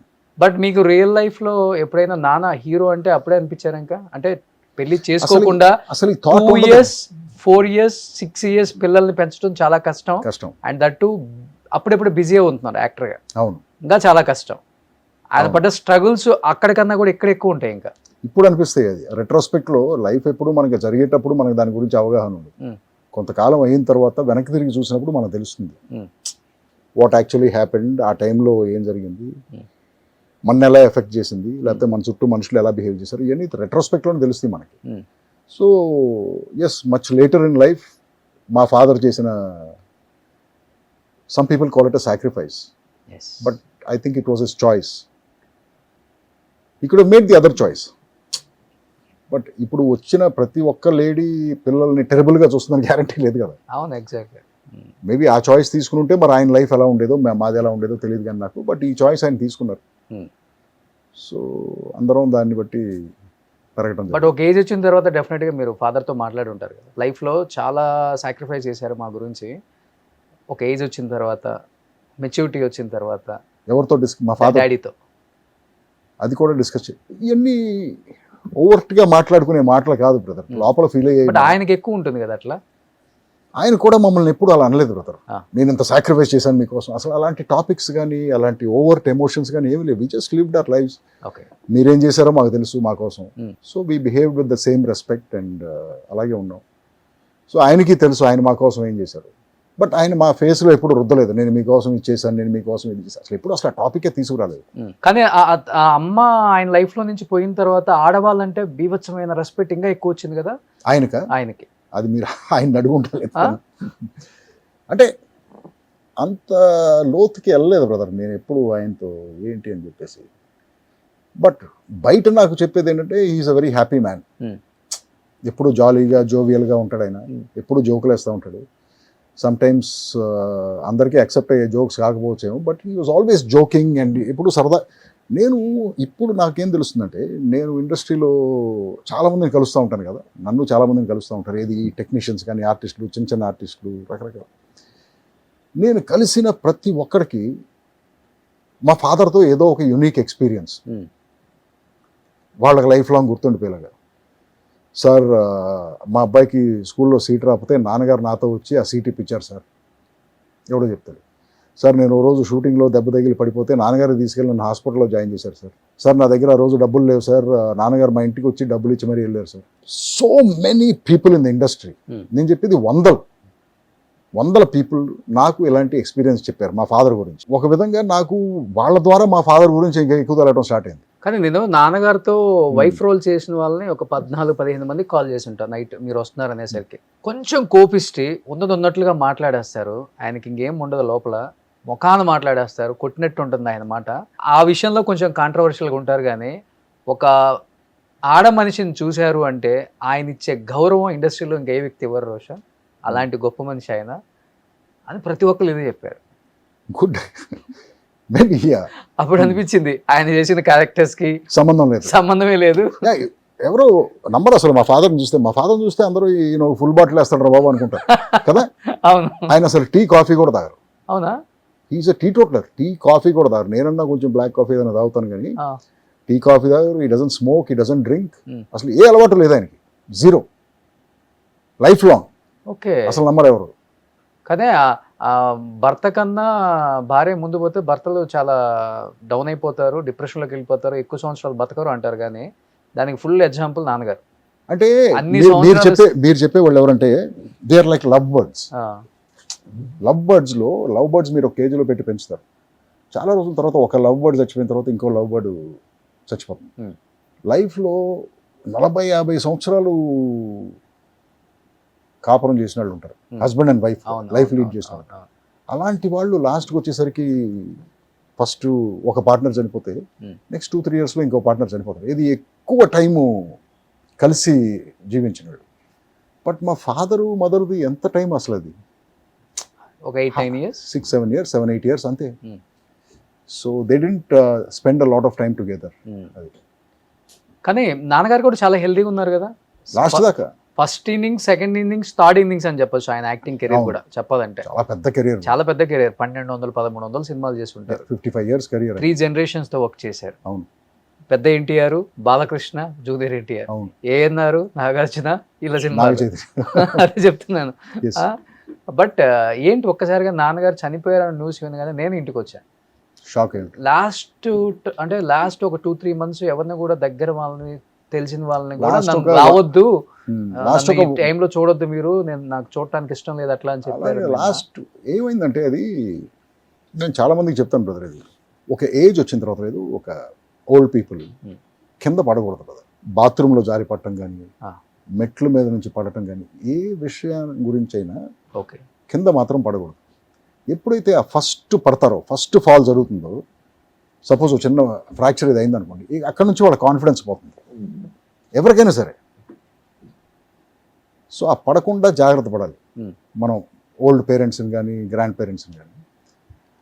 ఆయన చాలా జాగ్రత్తగా ఉంటారు. ఆయన యాక్చువల్గా ఆయన డిసిప్లిన్ అవన్నీ చాలా పర్ఫెక్ట్గా ఉంటాయి. కాకపోతే ఏంటంటే దురదృష్టవశాత్తు ఆ రోజు షూటింగ్లో ఆ ఆర్టీసీ బస్సు టాప్ మీద నుంచి కింద పడ్డాడు ఆయన. ఏ మూవీస్ అదేదో భీమినేని శ్రీనివాసరావు డైరెక్షన్ ఏదో సినిమా, నరేష్ ఎవరు నరేష్ సినిమా అనుకుంటా, అల్లరి నరేష్ ఎవరితో సినిమా. బస్సు టాప్ ఎక్కిచ్చారు, ఆయన ఎక్కకూడదు, మరి ఎక్కాడు. ఆయన దిగేటప్పుడు ఏదైనా క్రేన్ వాడి దిగి ఉండాలి.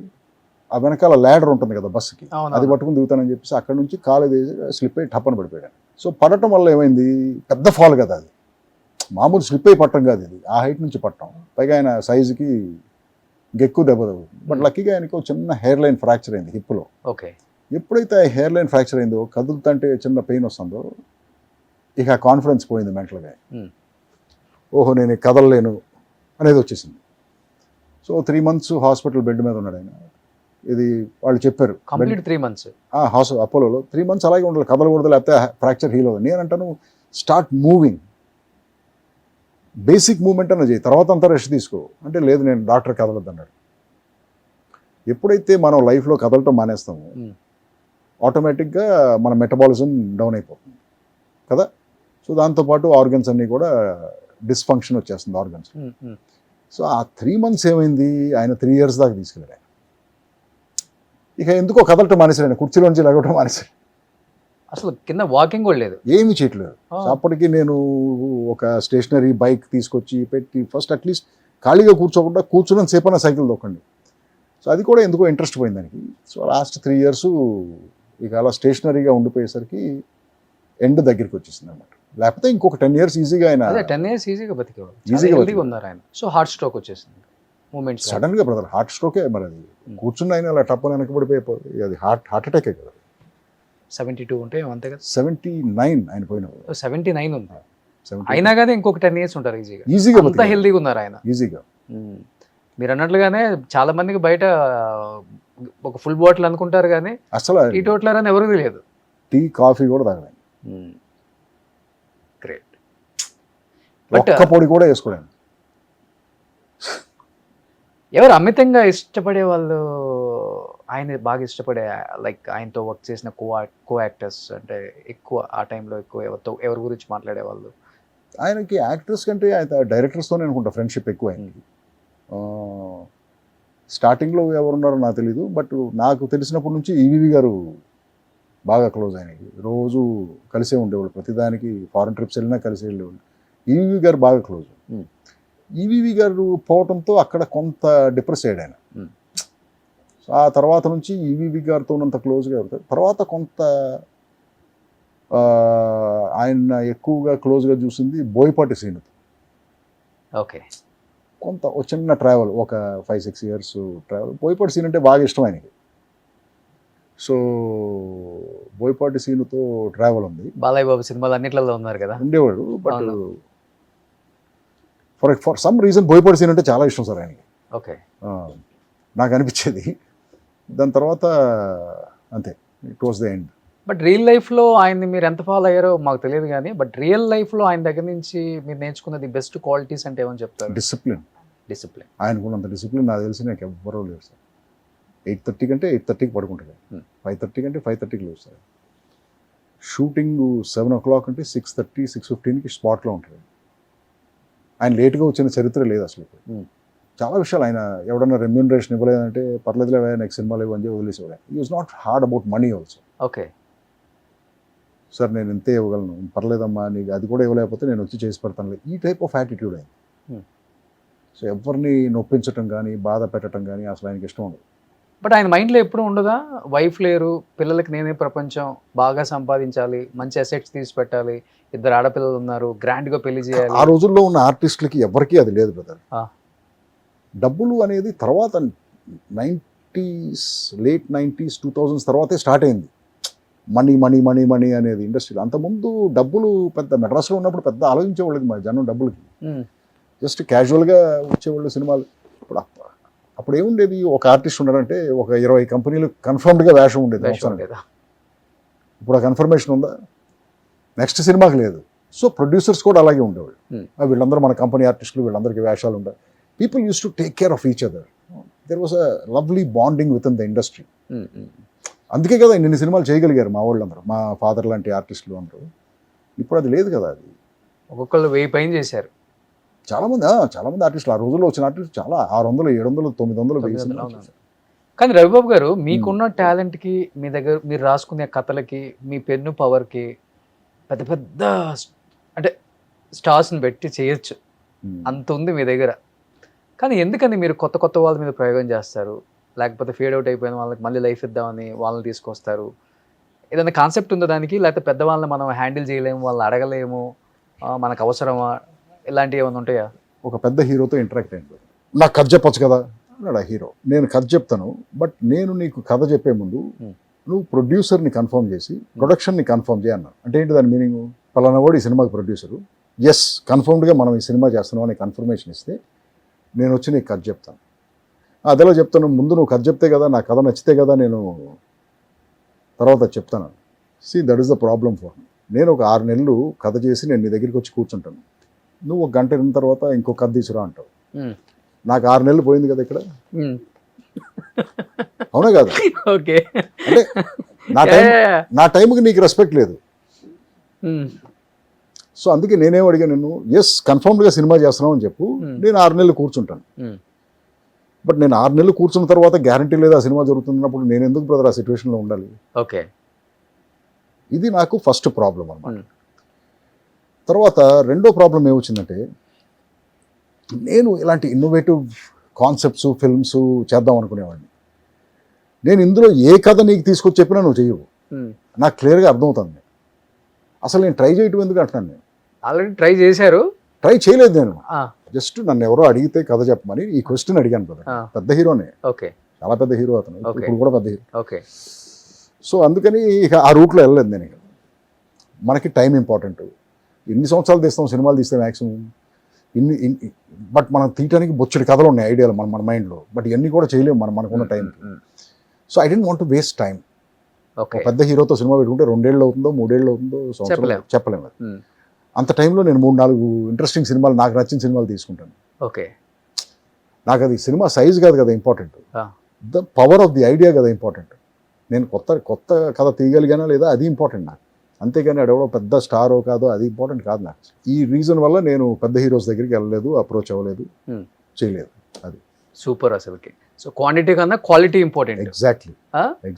ఓకే, ఆల్వేస్ గ్రేట్ అది. బట్ వాళ్ళు అప్రోచ్ అవుతుంటారు కదా డెఫినెట్గా, కొంచెం కొన్నాళ్ళ తర్వాత మానేస్తారు కదా, అందరికీ అర్థమైపోతుంది కదా బ్రదర్. ఇప్పుడు యాటిట్యూడ్ అర్థమైపోయి ఎవడు మాట. పోనీ సినిమా హీరోస్ కూడా ఒక ఈగో ఉంటుంది కదా, మన దగ్గరికి రావాలనే ఫీల్ ఉంటుంది కదా, మనం అప్రోచ్ అవ్వము. సో కానీ ఇప్పుడు సినిమా పక్కన పెడితే డోంట్ గెట్ మీ రాంగ్, వీళ్ళందరూ నాకు ఫ్రెండ్సే. అదే అందరూ ఫ్రెండ్సే, we're good with each other, కలిసినప్పుడు బాగా మాట్లాడుకుంటాం, అవన్నీ ఓకే. బట్ ప్రొఫెషన్కి వచ్చేసరికి నా ఐడియాలజీ వేరు, నీ ఐడియాలజీ. కానీ రెగ్యులర్గా డప్పు కొట్టి భజన చేసే డైరెక్టర్స్ కన్నా కూడా మీలాంటి క్యారెక్టర్ ఉన్న డైరెక్టర్స్ని ఎక్కువ ఇష్టపడతారు ఇండస్ట్రీ. కాదు అది బయట పడలేరు అంతే. అంటే ఇప్పుడు కాదు బ్రదర్, ఇప్పుడు ప్రొడ్యూసర్ డ్రివెన్ ప్రొడ్యూసరే పవర్ఫుల్ అన్న ఇండస్ట్రీ నుంచి హీరో డ్రివెన్ హీరోనే పవర్ఫుల్ అన్న ఇండస్ట్రీ స్టేటస్కి వచ్చేసాం కదా మనం. Okay okay okay. సో ఇది మరి ఎవరి దగ్గర పవర్ ఉంటే వాళ్ళ దగ్గరికే కదా, బెల్లం దగ్గరికి చీమలు చేరినట్టు ఇప్పుడు డైరెక్టర్ అయినా హీరోలైనా ఆ హీరో దగ్గరికే, డైరెక్టర్ అయినా ప్రొడ్యూసర్ అయినా ఆ హీరో దగ్గరికే వెళ్తారు కదా. మరి హీరోనే డిసైడింగ్ ఫ్యాక్టర్ కదా, కథ ఓకే చేసేది హీరోని చూసే సినిమాలకు వస్తున్నారు మరి. బట్ యాజ్ ఏ ప్రొడ్యూసర్గా, యాజ్ యాక్టర్గా, యాజ్ ఏ డైరెక్టర్గా చెప్పండి, సినిమా వ్యయం అనేది అప్పటికి ఇప్పటికి చాలా డిఫరెన్స్ వచ్చింది. థియేటర్స్కి వెళ్తే 300 రూపాయల టికెట్, 900 రూపాయలు, 1000 రూపాయలు రిలీజ్ రోజు వెళ్ళి జీవో తెచ్చుకుంటున్నారు, పాస్ చేస్తున్నారు. ఒక ఫ్యామిలీ సినిమాకి వెళ్ళాలంటే మినిమం 10,000 అవుతుంది. బట్ ఇక్కడ చూస్తేనేమో మీరు అన్నట్లుగానే ప్రొడ్యూసర్స్ ముందే హీరోల్ని ఎప్పుడో 3-4 సంవత్సరాల ముందే డబ్బులు ఇచ్చేసి, రెమ్యూనరేషన్లు ఇచ్చేసి, అడ్వాన్స్లు ఇచ్చేసి ఫిక్స్ చేసేసుకుంటున్నారు. బట్ హీరోలు కూడా 100 కోట్లు 150 కోట్ల రెమ్యూనరేషన్కి వెళ్ళిపోతున్నారు. సినిమాలో 30%, 20% షేర్ అంటున్నారు. ఓవరాల్గా చూస్తే ఇక్కడ సినిమా లవర్ అనేవాడే నష్టపోతున్నాడు, సినిమా వ్యయరే నష్టపోతున్నాడు. సినిమా వ్యయాలు అంత పెరగటం అనేది మంచికంటారా చెడుకంటారా? సినిమా అనేది ఒక పూర్ మ్యాన్స్ ఎంటర్టైన్మెంట్ బ్రదర్. ఒక మామూలు జేబులో 5 రూపాయలు ఉన్నాడు కూడా ఒక 2-3 అవర్స్ వెళ్ళి ఎంజాయ్ చేయగలిగేది సినిమా, నా పాయింట్ ఆఫ్ వ్యూలో అంతే. అవును, ఇలాగే ఉండేది. అది ఇప్పుడు ఎక్కడికి వెళ్ళిపోయిందంటే అది అసలు నేను అఫోర్డ్ చేయలేనేమో సినిమా చూడటం అనే స్టేజ్కి వెళ్ళిపోయింది కామన్ మ్యాన్కి. ఇప్పుడు అయినా సరే పాపం మంచి సినిమాకి ఇబ్బంది పడుతూ వెళ్ళి సినిమాలు చూస్తున్నారు వాళ్ళ స్టార్ సినిమా వస్తే ఆ ఫ్యాన్స్ అందరూ పాపం డబ్బులు ఖర్చు పెట్టి వెళ్తున్నారు. బట్ ఇది కరెక్ట్ కాదు కదా అంటాను నేను. వాళ్ళకి అఫోర్డబుల్ చేయాలి కదా. ఇప్పుడు ఫస్ట్ డే వచ్చేది ఎవరు బ్రదర్? ఫ్యాన్స్ కదా. పీక్లో ఉన్న ఫ్యాన్స్ వస్తారు కదా. మరి అంత అభిమానం ఉన్న వాళ్ళ దగ్గర మనం ఎక్కువ డబ్బులు లాగేటువంటి తప్పు కదా. అది వాళ్ళకి ఫ్రీగా వేసేయాలి ఫస్ట్ డే షో. ఇదేదో బాగుంది సార్, ఫాలో అయితే బాగుండు కదా. నా పీక్లో ఉన్న ఫ్యాన్సే వస్తున్నారు నాకు ఫస్ట్ డే. అరే నా ఫ్యాన్స్ రా మీరు, ఫస్ట్ డే మీరు అందరూ ఫ్రీగా చూడండి రా సినిమా, ఎందుకంటే మీరు లేకపోతే నేను లేను రా. ఇది కదా యాటిట్యూడ్ ఉండాలనుకుంటున్నాను నేను. రెండో రోజు నుంచి 1000 రూపాయలు పెడుతున్నారు టికెట్. ఫస్ట్ డే మాత్రం ఫ్రీ రా మీకు అనొచ్చు కదా ఎవరన్నా. అంటే ఈ ఫిలాసఫీ కరెక్టా కాదా అనేది నాకు తెలియదు. ఫస్ట్ డే తప్పితే సెకండ్ డేకి వచ్చే వాళ్ళు ఎవరు లేదు సినిమాలకు, అట్లా అయిపోయింది ఇప్పుడు ఈ సినిమాలు. అది ఇక కంటెంట్ మీద ఆధారపడి అదే చెప్తున్నా. సో అంటే నీ కంటెంట్ మీద నీకు నమ్మకం లేక ఫస్ట్ డేనే డబ్బులన్నీ లాగేయాలని ట్రై చేస్తున్నావా? అది పర్టికులర్గా ఫ్యాన్స్ దగ్గర నుంచి, నిన్ను అభిమానించే ఫ్యాన్స్ దగ్గర నుంచి. ఎంత తప్పది? హార్డ్ కోర్ ఫ్యాన్ బ్రదర్ నేను. నీ సినిమా నేను చూస్తాను ఫస్ట్ డే వచ్చేసి, నాకు నువ్వు దాన్ని అసలు అన్అఫోర్డబుల్ చేసేస్తున్నావు. నేను ఎక్కడో పోగు చేసి 1000-2000 తీసుకొచ్చి 5000 అయినా సరే డబ్బులు ఖర్చు పెట్టి నేను నీ సినిమా చూసేవాడిని. నన్ను ఎక్స్ప్లాయిట్ చేయటం కాదు అది. ఎగ్జాక్ట్లీ. నాకు నిజంగా అంత స్టార్డమ్ ఉండి నాకంత సేవ్ ఉంటే నేను మాత్రం ఇదే చేసేవాడిని బ్రదర్. ఫస్ట్ డే నా ఫ్యాన్స్ అందరికీ ఫ్రీ అమ్మ. దానికి ఏదో సిస్టమ్ పెట్టేవాడిని. ఇది నా ఫ్యాన్స్ అసోసియేషన్, దీంట్లో రిజిస్టర్ అయి ఉండాలి, ఆ ఐడెంటిటీ కార్డు చూపిస్తే నీకు ఫ్రీ రా టికెట్ ఇవ్వాలి. సో మే 8 అందరూ రేజర్కి బ్రదర్ నేను ఫ్రీగా మాత్రం చూపించలేను ఈ సినిమాని. నేను అంత పెద్ద స్టార్ని కాదు బ్రదర్, నాకు అంతమంది ఫ్యాన్స్ లేరు. సో ఇట్ ఇస్ జస్ట్ ఏదో ఒక కొత్త ప్రయత్నం ఒకటి చేసాం, యాక్ట్ చేసి డైరెక్ట్ చేసి ప్రొడ్యూస్ చేశాను. సో ఇది డెఫినెట్గా నేను ఫ్రీగా చూపించగలిగే ఎకనామిక్ కెపాసిటీ ఉంటే నాకు డెఫినెట్గా చూపించేవాడిని. బట్ నాకు అంత కెపాసిటీ లేదు. ఖర్చు పెట్టాం సినిమా మీద, మీరు సినిమా చూడాలి, టికెట్లు కొనాలి, నేను ఎకనామిక్గా రిలీవ్ అవ్వాలి. రిలీవ్ అయితే నేను ఇంకో సినిమా తీయగలను. This is the reality. కానీ మీ సినిమాలలో ఆల్మోస్ట్ మీరు డైరెక్ట్ చేసిన సినిమాలు అన్నిట్లలో యాక్ట్ చేస్తారు కదా? చేయను బ్రదర్, చేయను. నాకు సూటబుల్, నేను సూటబుల్ కాదనుకుంటే నేను చేయను అసలు. ఎప్పుడన్నా ఒకసారి నేను సూటబుల్ అనుకుంటే మాత్రం నేనే వేస్తాను, వేరే ఎవరితోనో వేయించను. Okay okay. బట్ నేను సూటబుల్ కాదు అనుకుంటే నేను అసలు చేయను. బట్ ఈ ఫ్యాన్స్ అనే వార్డ్ నచ్చుతుందా మీకు? ఎవరన్నా మీ ఫ్యాన్స్ సార్ మిమ్మల్ని ఇన్స్పిరేషన్గా తీసుకున్నాను sir? Oh you feel happy? Happy, yes. అవునా? ఎస్. మిమ్మల్ని చూసే నేను డైరెక్టర్ అయ్యాను సార్. ఇలాంటి వాళ్ళు చాలా చెప్తారు నాకు, సార్ మీరు తీసే సినిమాలు చూసి నేను కూడా డైరెక్ట్ చేస్తానికి వచ్చాను సార్, డైరెక్టర్ అయ్యాను సార్, ఇలా చెప్పి యూ ఫీల్ హ్యాపీ. నో మన వల్ల ఇంకొకటి ఇన్స్పైర్ అయ్యాడు, ఇంకొకటి లైఫ్లో క్లారిటీ వచ్చింది ఏం చేయాలని చెప్పి, డెఫినెట్లీ యూ ఫీల్ హ్యాపీ అండి. బట్ అలాంటి ఫ్యాన్స్ ఎవరైనా కానీ అనసూయ కానీ అవును లాంటి సినిమాలు కానీ సీక్వెల్ కానీ రీమేక్ కానీ తీస్తాను సార్ అంటే పచ్చజెండా ఊపేస్తారా సార్? బట్ ఎవరు చేయరు బ్రదర్ అలాగే, ఎందుకంటే వాళ్ళకి తెలుసు ఆ కేపబిలిటీ, అది చేయగలమా లేదా అనేది తెలుసు అది. సో ఇప్పుడు అనసూయ లాంటి సినిమా ఎవరన్నా వచ్చి నేను పార్ట్ 2 తీస్తానంటే నేను హ్యాపీగా ఫీల్ అవుతాను. కానీ బట్ నువ్వు తీయగలవా అది క్వశ్చన్. నా వేషం ఎవరేస్తారు? గులాబ్ గోవింద్ వేషం ఎవరేస్తారు? ఎవరన్నా కనుక పొరపాటున వచ్చి ఎస్ నేను మీ సినిమాకి పార్ట్ 2 తీస్తానంటే 100% తీ బ్రదర్ అంటాను నేను. మీ సినిమాలలో అనసూయ అవును లేకపోతే అమరావతి కావచ్చు, దేనికి ఎక్కువ కష్టపడ్డారు సార్ ఈ హారర్ థ్రిల్లర్ దాంట్లో?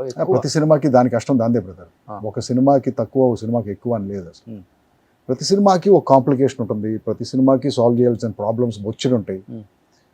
ఆ సినిమాకి యూనిక్ ప్రాబ్లమ్స్ ఏ ఉంటాయి, నెక్స్ట్ సినిమా కొత్త ప్రాబ్లం. సో ఏ సినిమాకి కష్టం తక్కువ లేదు, ప్రతి సినిమాకి ఎక్కువ కష్టపడ్డాం. బట్ ఇప్పుడు కష్టం ఎక్కువ అవుతుందంటే ఇప్పుడు ఈ రేజర్ లాంటి సినిమాలకి ఏది నేనే యాక్టర్ని, నేనే ప్రొడ్యూసర్ని, నేనే డైరెక్టర్ని. స్పాట్లో ఉన్నప్పుడు ప్రతిసారి నేను అదే, ప్రతి షాట్ యాక్ట్ చేసినప్పుడు నేను ప్రొడ్యూసర్, డైరెక్టర్, యాక్టర్ని కదా. సో అలాంటి టైమ్స్లో కొంచెం ఇబ్బంది అవుతుంది. ఏంటంటే నన్ను నేను జడ్జ్ చేసుకుంటాం మానిటర్లో, నేను యాక్ట్ చేసిన షాట్ని నువ్వు యాక్ట్ చేస్తే నేను నీకు చెప్తాను ఇది ప్రాబ్లం బ్రదర్, ఇలా మళ్ళీ చేయని చెప్పి. ఇప్పుడు నన్ను నేను జడ్జ్ చేసుకుంటాం, నా జడ్జిమెంట్ని ఇంతమంది చుట్టూ ఉండి చూడటం, వీడు ఎలా డైరెక్ట్ చేసుకుంటాడని. ఓకే. సో వాళ్ళు ఏమనుకున్నా అనుకోకపోయినా నన్ను నేను సాటిస్ఫై చేసుకుంటాం అనేది చాలా కష్టమైన ప్రాసెస్ అది. Okay okay. అంటే నచ్చుతుంది మీ మీ ఆలోచించే విధానం. నాకు ఇప్పుడు సోగ్గాడ్ ఉంది కదా, దాంట్లో అది బ్లాక్ అండ్ గ్రే ఏదో కలర్స్ది, అసలు ఆ ఆలోచన నెక్స్ట్ లెవెల్. అది అవునవును, సూపర్ ఉంటుంది అది. అది ఒక డిఫరెంట్ ఎక్స్పీరియన్స్ అది. అదే కష్టం. ప్రాబ్లమ్స్ అంటే రోజు వస్తాయి కదా ప్రాబ్లమ్స్. ఇప్పుడు గోపన్నపల్లి అనే ఏరియా ఉంది చూసావా? అవును. అప్పుడు గోపన్నపల్లి ఫ్లాట్ ల్యాండ్, కంటి చూపు మెరలో బిల్డింగ్ ఉండదు. ఇప్పుడు నువ్వు అక్కడికి వెళ్తే అన్ని హై రైజ్ బిల్డింగ్స్, విల్లాసే ఉంటాయి. అవును. బట్ అప్పుడు ఏముండేది కదా, అక్కడ ఫ్లాట్గా ఉండేది ల్యాండ్. నేను ఫ్లాట్ ల్యాండ్ కోసం ఎత్తుకుంటూ వెళ్ళి గోపన్నపల్లి వెళ్ళాను. నేను చూస్తే ఈ ఫ్లాట్ ల్యాండ్ ఉంది. ఓహో ఇక్కడ తీద్దాం సాంగ్ అనుకుని 2 సాంగ్స్ తీసాం అక్కడ, అల్లర్లో ఒకటిను, సోగ్గాడ్లో ఒకటి. ఓకే. సో ఆ ఫ్లాట్ ల్యాండ్లో ఏం చేసాం, నాకు పిచ్చి పిచ్చి ఆలోచనలు కదా ఆ రోజుల్లో. ఇక్కడ ఏంటంటే ఇక్కడ ఒక విండ్ మిల్లు కడదామన్నాను. విండ్ మిల్లు ఇక్కడ ఏంటి అన్నారు, సరే కడదామన్నారు, కట్టాం విండ్ మిల్లు. నేల మీద ఒక పెద్ద 40 అడుగుల క్లాక్ ఉండాలన్నాను. ఈ క్లాక్లో ఒక పియానో ఉండాలి. పియానో ఆగిపోతుంది, పియానో ఎంతే ఉంటుంది ఆగిపోతుంది, కానీ దాని కీస్ మాత్రం ఒక 15-20 అడుగులు ఉండాలని. పియానో కంటే ఎక్కువ కీస్ ఉండాలి. ఓకే. సో ఇలాంటి మ్యాడ్ ఐడియాస్తో, అబ్స్ట్రాక్ట్ ఐడియాస్తో ఆర్ట్ డైరెక్షన్ చేసాం. డాన్సర్లు అన్నారు, డాన్సర్లు అందరూ ఉంటారు బ్రదర్, కానీ అందరూ బొమ్మలే. వాళ్ళు కూడా పాతేసి ఉంటాము, సగం బాడీ భూమి లోపల ఉంటుంది, సగం బాడీ పైన ఉంటుంది. ఇలాంటి ఆర్ట్ డైరెక్షన్. బట్ నా మ్యాడ్నెస్ని యాక్సెప్ట్ చేసి మా వాళ్ళందరూ క్రియేట్ చేసేవాళ్ళు ఇవన్నీ. ఓకే. చేసిన తర్వాత ఒక సీక్వెన్స్ ఏదో తీస్తున్నాం. అప్పుడు ఆర్ట్ డైరెక్టర్ కూడా అప్పటికి ఇన్ఎక్స్పీరియన్స్డ్, 2వ సినిమానో 3వ సినిమానో. విండ్ మిల్ అయితే కట్టాడు, కానీ దానికి ఫౌండేషన్ వేయాలనేది మర్చిపోయాడు. ఓకే. 40 feet విండ్ మిల్ కట్టాడు స్టీల్తో, ఫౌండేషన్ వేయాలి, అలా నిలబెట్టేశాడు నేల మీద. డాన్సర్లు ఉన్నారు, ఎండ కదా, ఆ విండ్ మిల్ పక్కన వెళ్ళి ఒక 6 డాన్సర్స్ కూర్చున్నారు. నేను షార్ట్ రెడీ అని చెప్పేసి కమ్ అన్నాను. వాళ్ళు 6 డాన్సర్స్ పరిగెత్తుకుంటూ వచ్చారు బ్రదర్. వాళ్ళ వెనకాల విండ్ మిల్ అలా పడుతుంది నా కళ్ళ ముందు. జస్ట్ మిస్ బ్రదర్, ఇలా ఎడ్జ్ ఇలా క్రాస్ అయ్యారు, విండ్ మిల్ ఎడ్జ్ వచ్చి ఇలా టప్ అని పడింది. సో ఇలాంటి ప్రాబ్లమ్స్ జరుగుతూ ఉంటాయి. ఇప్పుడు షూటింగ్ చేయాలి నైట్, ఇప్పుడు విండ్ మిల్ని మళ్ళీ లేపాలి పైకి, ఎలా లేపుతాం? అప్పుడు ఇండస్ట్రియల్ క్రెయిన్స్ ఇలాంటివి వస్తున్నాయి అనమాట. సో 2 క్రెయిన్స్ తెప్పించి విండ్ మిల్ లేపి మళ్ళీ సెక్యూర్ చేసేదని మళ్ళీ. సో ప్రతి సినిమాకి ఏదో ఒక ప్రాబ్లం ఉంటుంది. అలాగే ఇప్పుడు రేజర్ ఉంది, రేజర్కి ఒక యాక్షన్ ఎపిసోడ్ అనుకున్నాను. ఒక 120 కార్లు కావాలనుకున్నాను, స్క్రాప్, రకరకాల కార్లు. 120 కార్లు ఎక్కడ దొరుకుతుంది అసలు? స్క్రాప్ ఎతికాం, ఒక ప్లేస్కి తీసుకురావాలి. ఈ 120 కార్లని ఒక ప్లేస్కి తీసుకొచ్చి అసెంబుల్ చేసి దీంట్లో ఒక 25 కార్లు పైన ఉండాలన్నారు, పైన రూఫ్ మీద ఏలాడుతూ ఉండాలని. ఓకే. ఈ లాజిస్టిక్స్ విని కంగారు పడిపోయారు మా వాళ్ళందరూ. సరే అప్పుడు కొంతమంది వెళ్ళి కొన్ని కార్లు కట్టేసరికి అల్యూమినియం ఫ్యాక్టరీలో ఆ షెడ్ అలా వంగటం స్టార్ట్ అయింది. ఆ వెయిట్కి భయపడిపోయారు అందరూ. సరే మళ్ళీ అప్పుడు స్ట్రక్చరల్ ఇంజనీర్స్ని తీసుకొచ్చి మళ్ళీ ఒక 3 టన్నులు స్టీల్ కొని రూఫ్ అంతా రీఇన్ఫోర్స్ చేసి మళ్ళీ వెల్డర్స్తో పెద్ద ఇంజనీరింగ్ పని. అప్పుడు మళ్ళీ కార్లు కట్టి టెస్ట్ చేసి, రోజు భయమే, కానీ ఆ కార్ల కింద నడిచేవాళ్ళు మేము. షూటింగ్ ఏది ఊడి పడుతుందో తెలియదు. సో అలా ప్రతి సినిమాకి ఒక లాజిస్టికల్ ప్రాబ్లం ఏదో ఒకటి ఉంటుంది మనం అనుకున్నప్పుడు. బట్ దానికి ఏదో సొల్యూషన్ కూడా ఉంటుంది, దానికోసం జాగ్రత్తగా ఎతకాలి మనం. ఎప్పుడు అనిపించలేదా హాలీవుడ్కి వెళ్ళిపోతాం ఇక్కడ ఎందుకు మనకని? ఎప్పుడు అనిపించలేదు, ఎప్పుడు అనిపించలేదు. కోర్స్ కూడా అక్కడే చేసి వచ్చారు కదా. అంటే ఎప్పుడు అనిపించలేదు. అంటే మనం కంటిన్యూస్గా సినిమా తర్వాత సినిమా చేసుకుంటూ వెళ్ళిపోతాం. సినిమా అనేది అక్కడ చేసినా ఇక్కడ చేసినా ఒకటే బ్రదర్. ఆ క్రియేటివ్ కిక్ అదే కదా. అంటే మన ఆడియన్స్ యాక్సెప్ట్ చేస్తారులే. ఏంటి డిఫరెన్స్ ఏంటి? సినిమా తీయటం ప్రాసెస్ అక్కడైనా ఇక్కడైనా ఒకటే కదా. Go through the same process. You write the script, do casting, do production, అక్కడైనా అదే చేస్తాం మనం. ఈ టైటిల్స్ కూడా డిఫరెంట్ గా ఉంటాయి సార్, మీకే వస్తుంది ఆలోచన? ఏం టైటిల్స్? ఈ మ్యాడ్ ఆలోచన, cinema titles? Cinema titles. Cinema titles yeah, అంటే ఆ టైంకి అనిపిస్తుంది బ్రదర్ ఏం టైటిల్ పెట్టాలి. నేనేం చూస్ చేస్తానంటే బాగా ఈజీగా ఉన్న వర్డ్స్ కోసం వెతుక్కుంటాను. క్యాచీగా ఉండాలి, క్యాచ్గా తొందరగా కనెక్ట్ అవ్వాలి, మీకు తొందరగా కనెక్ట్ అయిందంటే గుర్తుండిపోద్ది కదా. రేజర్ కూడా అలాంటి మాటే. అదే రేజర్ అంటే అందరికీ తెలుసు కదా, అది గడ్డం తీసుకునే ప్రతి ఒక్కరికి రేజర్ అంటే ఏంటో రేజర్ తెలుసు. అంటే తెలుస్తుంది. సో అది అందుకు పెట్టాను. తర్వాత ఆ రేజర్లో మాత్రం ఈసారి టైటిల్ పెట్టేటప్పుడు ఆర్ అనే అక్షరం, ఓ అనే అక్షరం కంపల్సరీగా ఉండాలని అలాంటి టైటిల్ కోసం వెతికాం. ఆర్ ఓ ఓ రేజర్లో ఉంది కదా, ఆరు ఓ ఉన్నాయి, అలా ఆర్ అండ్ ఓ కంపల్సరీగా ఉండే పేరే కావాలనుకుని దానికోసం వెతికి రేజర్ అని ఫిక్స్ చేసాం. ఓకే, దానికి ఒక రీజన్ ఉంది. సెంటిమెంట్ ఫీల్ అవుతారు అట్లా? సెంటిమెంట్ కాదు, it is Numerological. Scientific reason. Okay. Numerology కూడా కాదు, సొనోరిక్ వాల్యూ అని ఒకటి ఉంటుంది. అంటే ప్రతి అక్షరానికి ఒక పవర్, అది చెప్పినప్పుడు అవతల రీకాల్ వాల్యూ, ఆల్ఫాబెట్స్ అన్నిటికీ అది క్యాల్కులేట్ చేసి ఉంచారు. ఓకే దాన్ని సొనోరిక్ వాల్యూ అంటారు. ఓకే. సో కొన్ని వర్డ్స్కి కొన్ని అక్షరాలు ఉంటే సొనోరిక్ వాల్యూ చాలా హై ఉంటుంది. సో ఆర్ అండ్ ఓ ఉన్న వర్డ్స్ ఏవైతే ఉంటాయో వాటికి సొనోరిక్ వాల్యూ ఎక్కువ. అంటే ఆ వర్డ్కి పవర్ కూడా ఎక్కువ ఉంటుంది, at the same time recall value కూడా ఎక్కువ ఉంటుంది. ఓకే. ఆ పేర్లు ఉన్న వాళ్ళన్నీ చాలామంది పాపులర్ నేమ్స్కి కానీ టైటిల్స్కి కానీ మనుషులకు కానీ ఆర్ అండ్ ఓ ఉంటాయి పేర్లలో. I'll give you an example. Ramarao, Ramojirao, Ronald Reagan, okay, Hrithik Roshan. Yes, Ravi Babu. నా దాంట్లో ఓ లేదు కదా, ఆరు ఉంది కదా, ఆరు ఉందలే, ఓ లేదు. రాఘవేంద్ర రావు.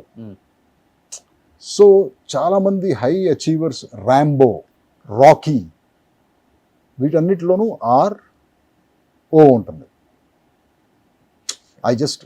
నాకెవరు చెప్తే ఇది స్టడీ చేశాను నేను, నెట్లో స్టడీ చేస్తే ప్రాబబుల్గానే అనిపిస్తుంది కదా మనకి. అవును, ఇంతమంది హై అచీవర్స్, హై ప్రొఫైల్ పీపుల్కి ఆర్ ఓ ఉంటుంది పేరుల్లో. అవును, ఎగ్జాక్ట్లీ. సో అందుకని చెప్పి ఆర్ ఓ ఉన్న టైటిల్ కోసం వెతికితే మనకి రేజర్ అనేది ఒకటి అనిపించింది. ఇది బాగానే ఉంది కదా టైటిల్ అని చెప్పి అలా ఫిక్స్ చేసి. క్యాచీగా కూడా ఉంది. యా, బట్ రామోజీరావు గారితో కూడా ట్రావెల్ అనేది చాలా తక్కువ మందికి దొరుకుతుంది. అవును, ఆయన సినిమాలు తీయటమే చాలా చూజీగా తీస్తారు. కథ మీద ఆయనకు అంత పట్టు ఉంటుంది, యాక్టర్స్ మీద అంత అవగాహన ఉంటుంది. సినిమా తీయాలన్న ప్యాషన్ ఆయన అంటే నాకు 2000 ఎకరాలు రామోజీ ఫిలిం సిటీ ఉందనేది ఆయన మైండ్లో ఉండదు. సినిమా తీస్తే ది బెస్ట్ ఫిల్మ్ ఇవ్వాలి, లేకపోతే లేదు. బట్ రవిబాబు గారికి రామోజీరావు గారి మధ్య జర్నీ ఎట్లా కుదిరింది అసలుకి? బ్రదర్ ఇది చెప్తే నేను తిడతారేమో. యాక్చువల్గా ఆ 2 సినిమాల కథలు నేను ఆయన చేసింది, ఆయన ఉన్నప్పుడు చేసిన 2 సినిమాల కథలు ఆయనకి చెప్పలేదు అసలు. ఆయన డైరెక్ట్గా వచ్చి కాపీయే చూశారు ఆయన. ఓకే. ఆయన కథ ఏం సినిమా తీస్తామో కూడా తెలియదు ఆయనకి. ఎందుకంటే ఫస్ట్ ఒక కథ చెప్పాము ఆయనకి. అనసూయ షూటింగ్ జరుగుతుంది అనుకుంటప్పుడు, జరిగేటప్పుడు ఒక కథ చెప్పాము. ఆయన గో అహెడ్ అన్నారు. ఆయన అనసూయ అయిపోయిన తర్వాత నేనే వెళ్ళి సార్ ఆ కథ వద్దు అంటే, ఆయనతో డైరెక్ట్గా కాదు, అక్కడ ఉన్న ఆయనతో, నేను వేరే సినిమా చేస్తానండి మీకు, నాకు ఇప్పుడు ఆ సినిమా చేయాలని లేదు, మా నాన్నగారు ఓకే చేశాను కదా అని చెప్పాను. చెప్తే సార్ మన దగ్గర కథలు ఓకే అవటమే, ఎందుకంటే మనం చాలా కేర్ఫుల్గా సెలెక్ట్ చేస్తాం కథలు, మీరు ఓకే అయిన కథలు మీరు ఇప్పుడు చేయనంటే మళ్ళీ నెక్స్ట్ కథ ఎప్పుడు, ప్లీజ్ సార్ నాకు వదిలేయండి సార్, నేను చేసి పెడతాను సార్, మంచి సినిమా మీకు 100% మంచి సినిమా చేస్తాను. ఆ కాన్ఫిడెన్స్ మీద ఆ ప్రొడక్షన్ స్టార్ట్ చేసాం. ఓకే. అప్పుడు రామోజీరావు గారికి ఆ కథ తెలియదు మనం ఏం చేస్తున్నాం అనేది. సెకండ్ టైం కూడా అలాగే జరిగింది. బట్ అక్కడ స్టార్ట్ అయింది ఆయనతో ట్రావెల్. ఆ ఫస్ట్ టైం కథ చెప్పడం దగ్గర నుంచి, అంటే అంత ముందు కూడా నాకు ఆయన పరిచయమే, నా పెళ్ళికి కూడా వచ్చారు ఆయన. సో అక్కడ నుంచి ట్రావెల్ స్టార్ట్ అయ్యి ఆ క్లోజ్నెస్ అది అక్కడ నుంచి స్టార్ట్ అయ్యి అలా ఎండ్ దాకా ట్రావెల్ అయింది అన్నమాట. మీ మైండ్ సెట్ అర్థం చేసుకుంటారా ఆయన? అర్థం చేసుకుంటారు. మా మధ్యన డిబేట్స్ జరుగుతాయి. ఆయన చెప్పింది నేను కాదంటాను, నేను ఫైట్ డిబేట్స్, నేను చెప్పింది ఆయన స్టూపిడ్ అంటారు. ఆయన ఎన్ని జరిగాయి. We never used to agree with each other on a lot of things. Okay. But there is so much to learn from him. ఆయన దగ్గర ఆ వెల్త్ ఆఫ్ ఎక్స్పీరియన్స్, ఆయన మైండ్లో ఉన్న ఫిలాసఫీ, అవన్నీ చాలా విషయాలు నేను ఆయన దగ్గర నుంచి చాలా లైఫ్ లెసన్స్ నేర్చుకున్నాను. ఓకే. ఆయన డైరెక్ట్గా మనకి లెసన్ చెప్పినట్టు కాదు, బట్ ఆయన మాట్లాడే మాటల నుంచి మనం అర్థం చేసుకునే లెసన్స్ అనమాట. Such a wise man, such a great man, విపరీతమైన ముందు చూపు ఉన్న మనిషి. అలాంటి మనుషులు మన జనరేషన్లో ఎప్పుడో ఒకళ్ళని కలుస్తాం, మ్యాక్సిమం ఇద్దరిని, అంతే మన లైఫ్ టైమ్స్లో. అలాంటి మనుషులు అసలు మళ్ళీ మనకి కనపడరు, దొరకరు అది. ఓకే. సో మురారిలో ఉన్నప్పుడు సేమ్ యాజ్ ఇట్ ఈజ్ ఇలానే ఉన్నారు. సీతమ్మ వాకిట్లో సిరిమల్ల చెట్టు వచ్చినప్పుడు అలానే ఉన్నారు. ఇప్పుడు మా ఇంటర్వ్యూకి వచ్చినప్పుడు కూడా మళ్ళీ ఇలానే ఉన్నారు. అంటే ఫిజికల్గా ఫిజికల్గా కావచ్చు, ఫేస్ కావచ్చు, బాడీ కావచ్చు, ఎనీథింగ్. అసలు ఇంకా పేరు పెట్టడానికి ఏం లేదు. ఇది కొంచెం ఇట్లా, అది కొంచెం అట్లా అని. బ్రదర్ దిష్టి పెట్ట మాకు, బ్రదర్ నువ్వు దిష్టి పెట్ట మాకు. టచ్ వుడ్డే కదా ఇది. ఇదైతే వుడ్. ఒక యాక్టర్కి చాలా కష్టం సార్. క్వశ్చన్ ఏంటి? వెయిట్ గెయిన్ అవుతారు, మళ్ళీ తగ్గుతారు, ట్యాన్ అవుతారు, మళ్ళీ ఫుల్ కలర్. అసలు మనకి ఏం లేదు, యాజ్ ఇట్ ఈస్ ఆ పిక్చర్ అలానే ఉంది. How is it possible brother అసలుకి? God's gift brother. Genetics number 1 first. రెండు ఏంటంటే నాది కూడా ఫిజికల్ అబ్యూస్ ఎక్కువ ఉండదు. అంటే మా ఫాదర్ లాగే నాకు కూడా మందు కొట్టే అలవాటు లేదు, ఇవన్నీ లేవు. ఓకే. సిగరెట్ కాలుస్తాను, ఓకే, బట్ మందు కొట్టే అలవాటు లేదు. మా ఫాదర్కి లేని అలవాటు నాకు ఏముందంటే వెయిట్ ట్రైనింగ్ అలవాటు ఉంది. Okay. I been weight train. నా ఎర్లియర్ ఫోటోస్ అవన్నీ చూసుంటే ఫుల్ మస్కులర్ అలా ఉండేవాడు. సో వెయిట్ ట్రైనింగ్ అనేది నాకు స్టార్టింగ్ నుంచి అలవాటు, ఇప్పటికీ అలవాటు. సో సేమ్ టైంకి పడుకుంటాను రోజు, 9:30 అవుట్. ఓకే. సేమ్ టైంకి లేస్తాను 3:30కి. ఏం చేస్తారు 3:30కి లేచి? చెప్పాలా నీకు అది? నేను మూడున్నరకి మెలకు వచ్చేస్తుంది. 6 hours అయిపోతుంది కదా, 3:30కి మెలకు వచ్చేస్తుంది. లేచి మెల్లగా లేచి కాఫీ పెట్టుకుని బాల్కనీలోకి వెళ్ళి మా ఇంట్లోంచి సిటీ అంతా కనపడతా ఉంటుంది. మార్నింగ్ కాఫీ తాగొచ్చా? నేను తాగుతాను బ్రదర్. అంటారు దేవుడి దేవాల బ్లాక్ కాఫీ పెట్టుకుని ఆ. బాల్కనీ నుంచి సిగరెట్ కాల్చుకుని సిటీ అంతా చూసి, that is my time. Okay. ఆ టైంలో మనకి ఎవ్వరికి మన దగ్గర నుంచి ఏమీ అవసరం లేదు. ఓకే. ఫ్యామిలీకి కానీ, ఫ్రెండ్స్కి కానీ, ప్రొఫెషనల్స్ కానీ, it's your time, your thoughts, man time అంటారు దాన్ని. అవును. సో నా టైం అది. ఒక అరగంట స్పెండ్ చేసి రెడీ అయిపోయి 4:30, 4:45 జిమ్కి వెళ్ళిపోతాను. 6:15 దాకా జిమ్లో ఉంటాం. Anyway that is my morning routine. Same food తింటాం. ఏం తింటారు? ఇడ్లీ, దోశ?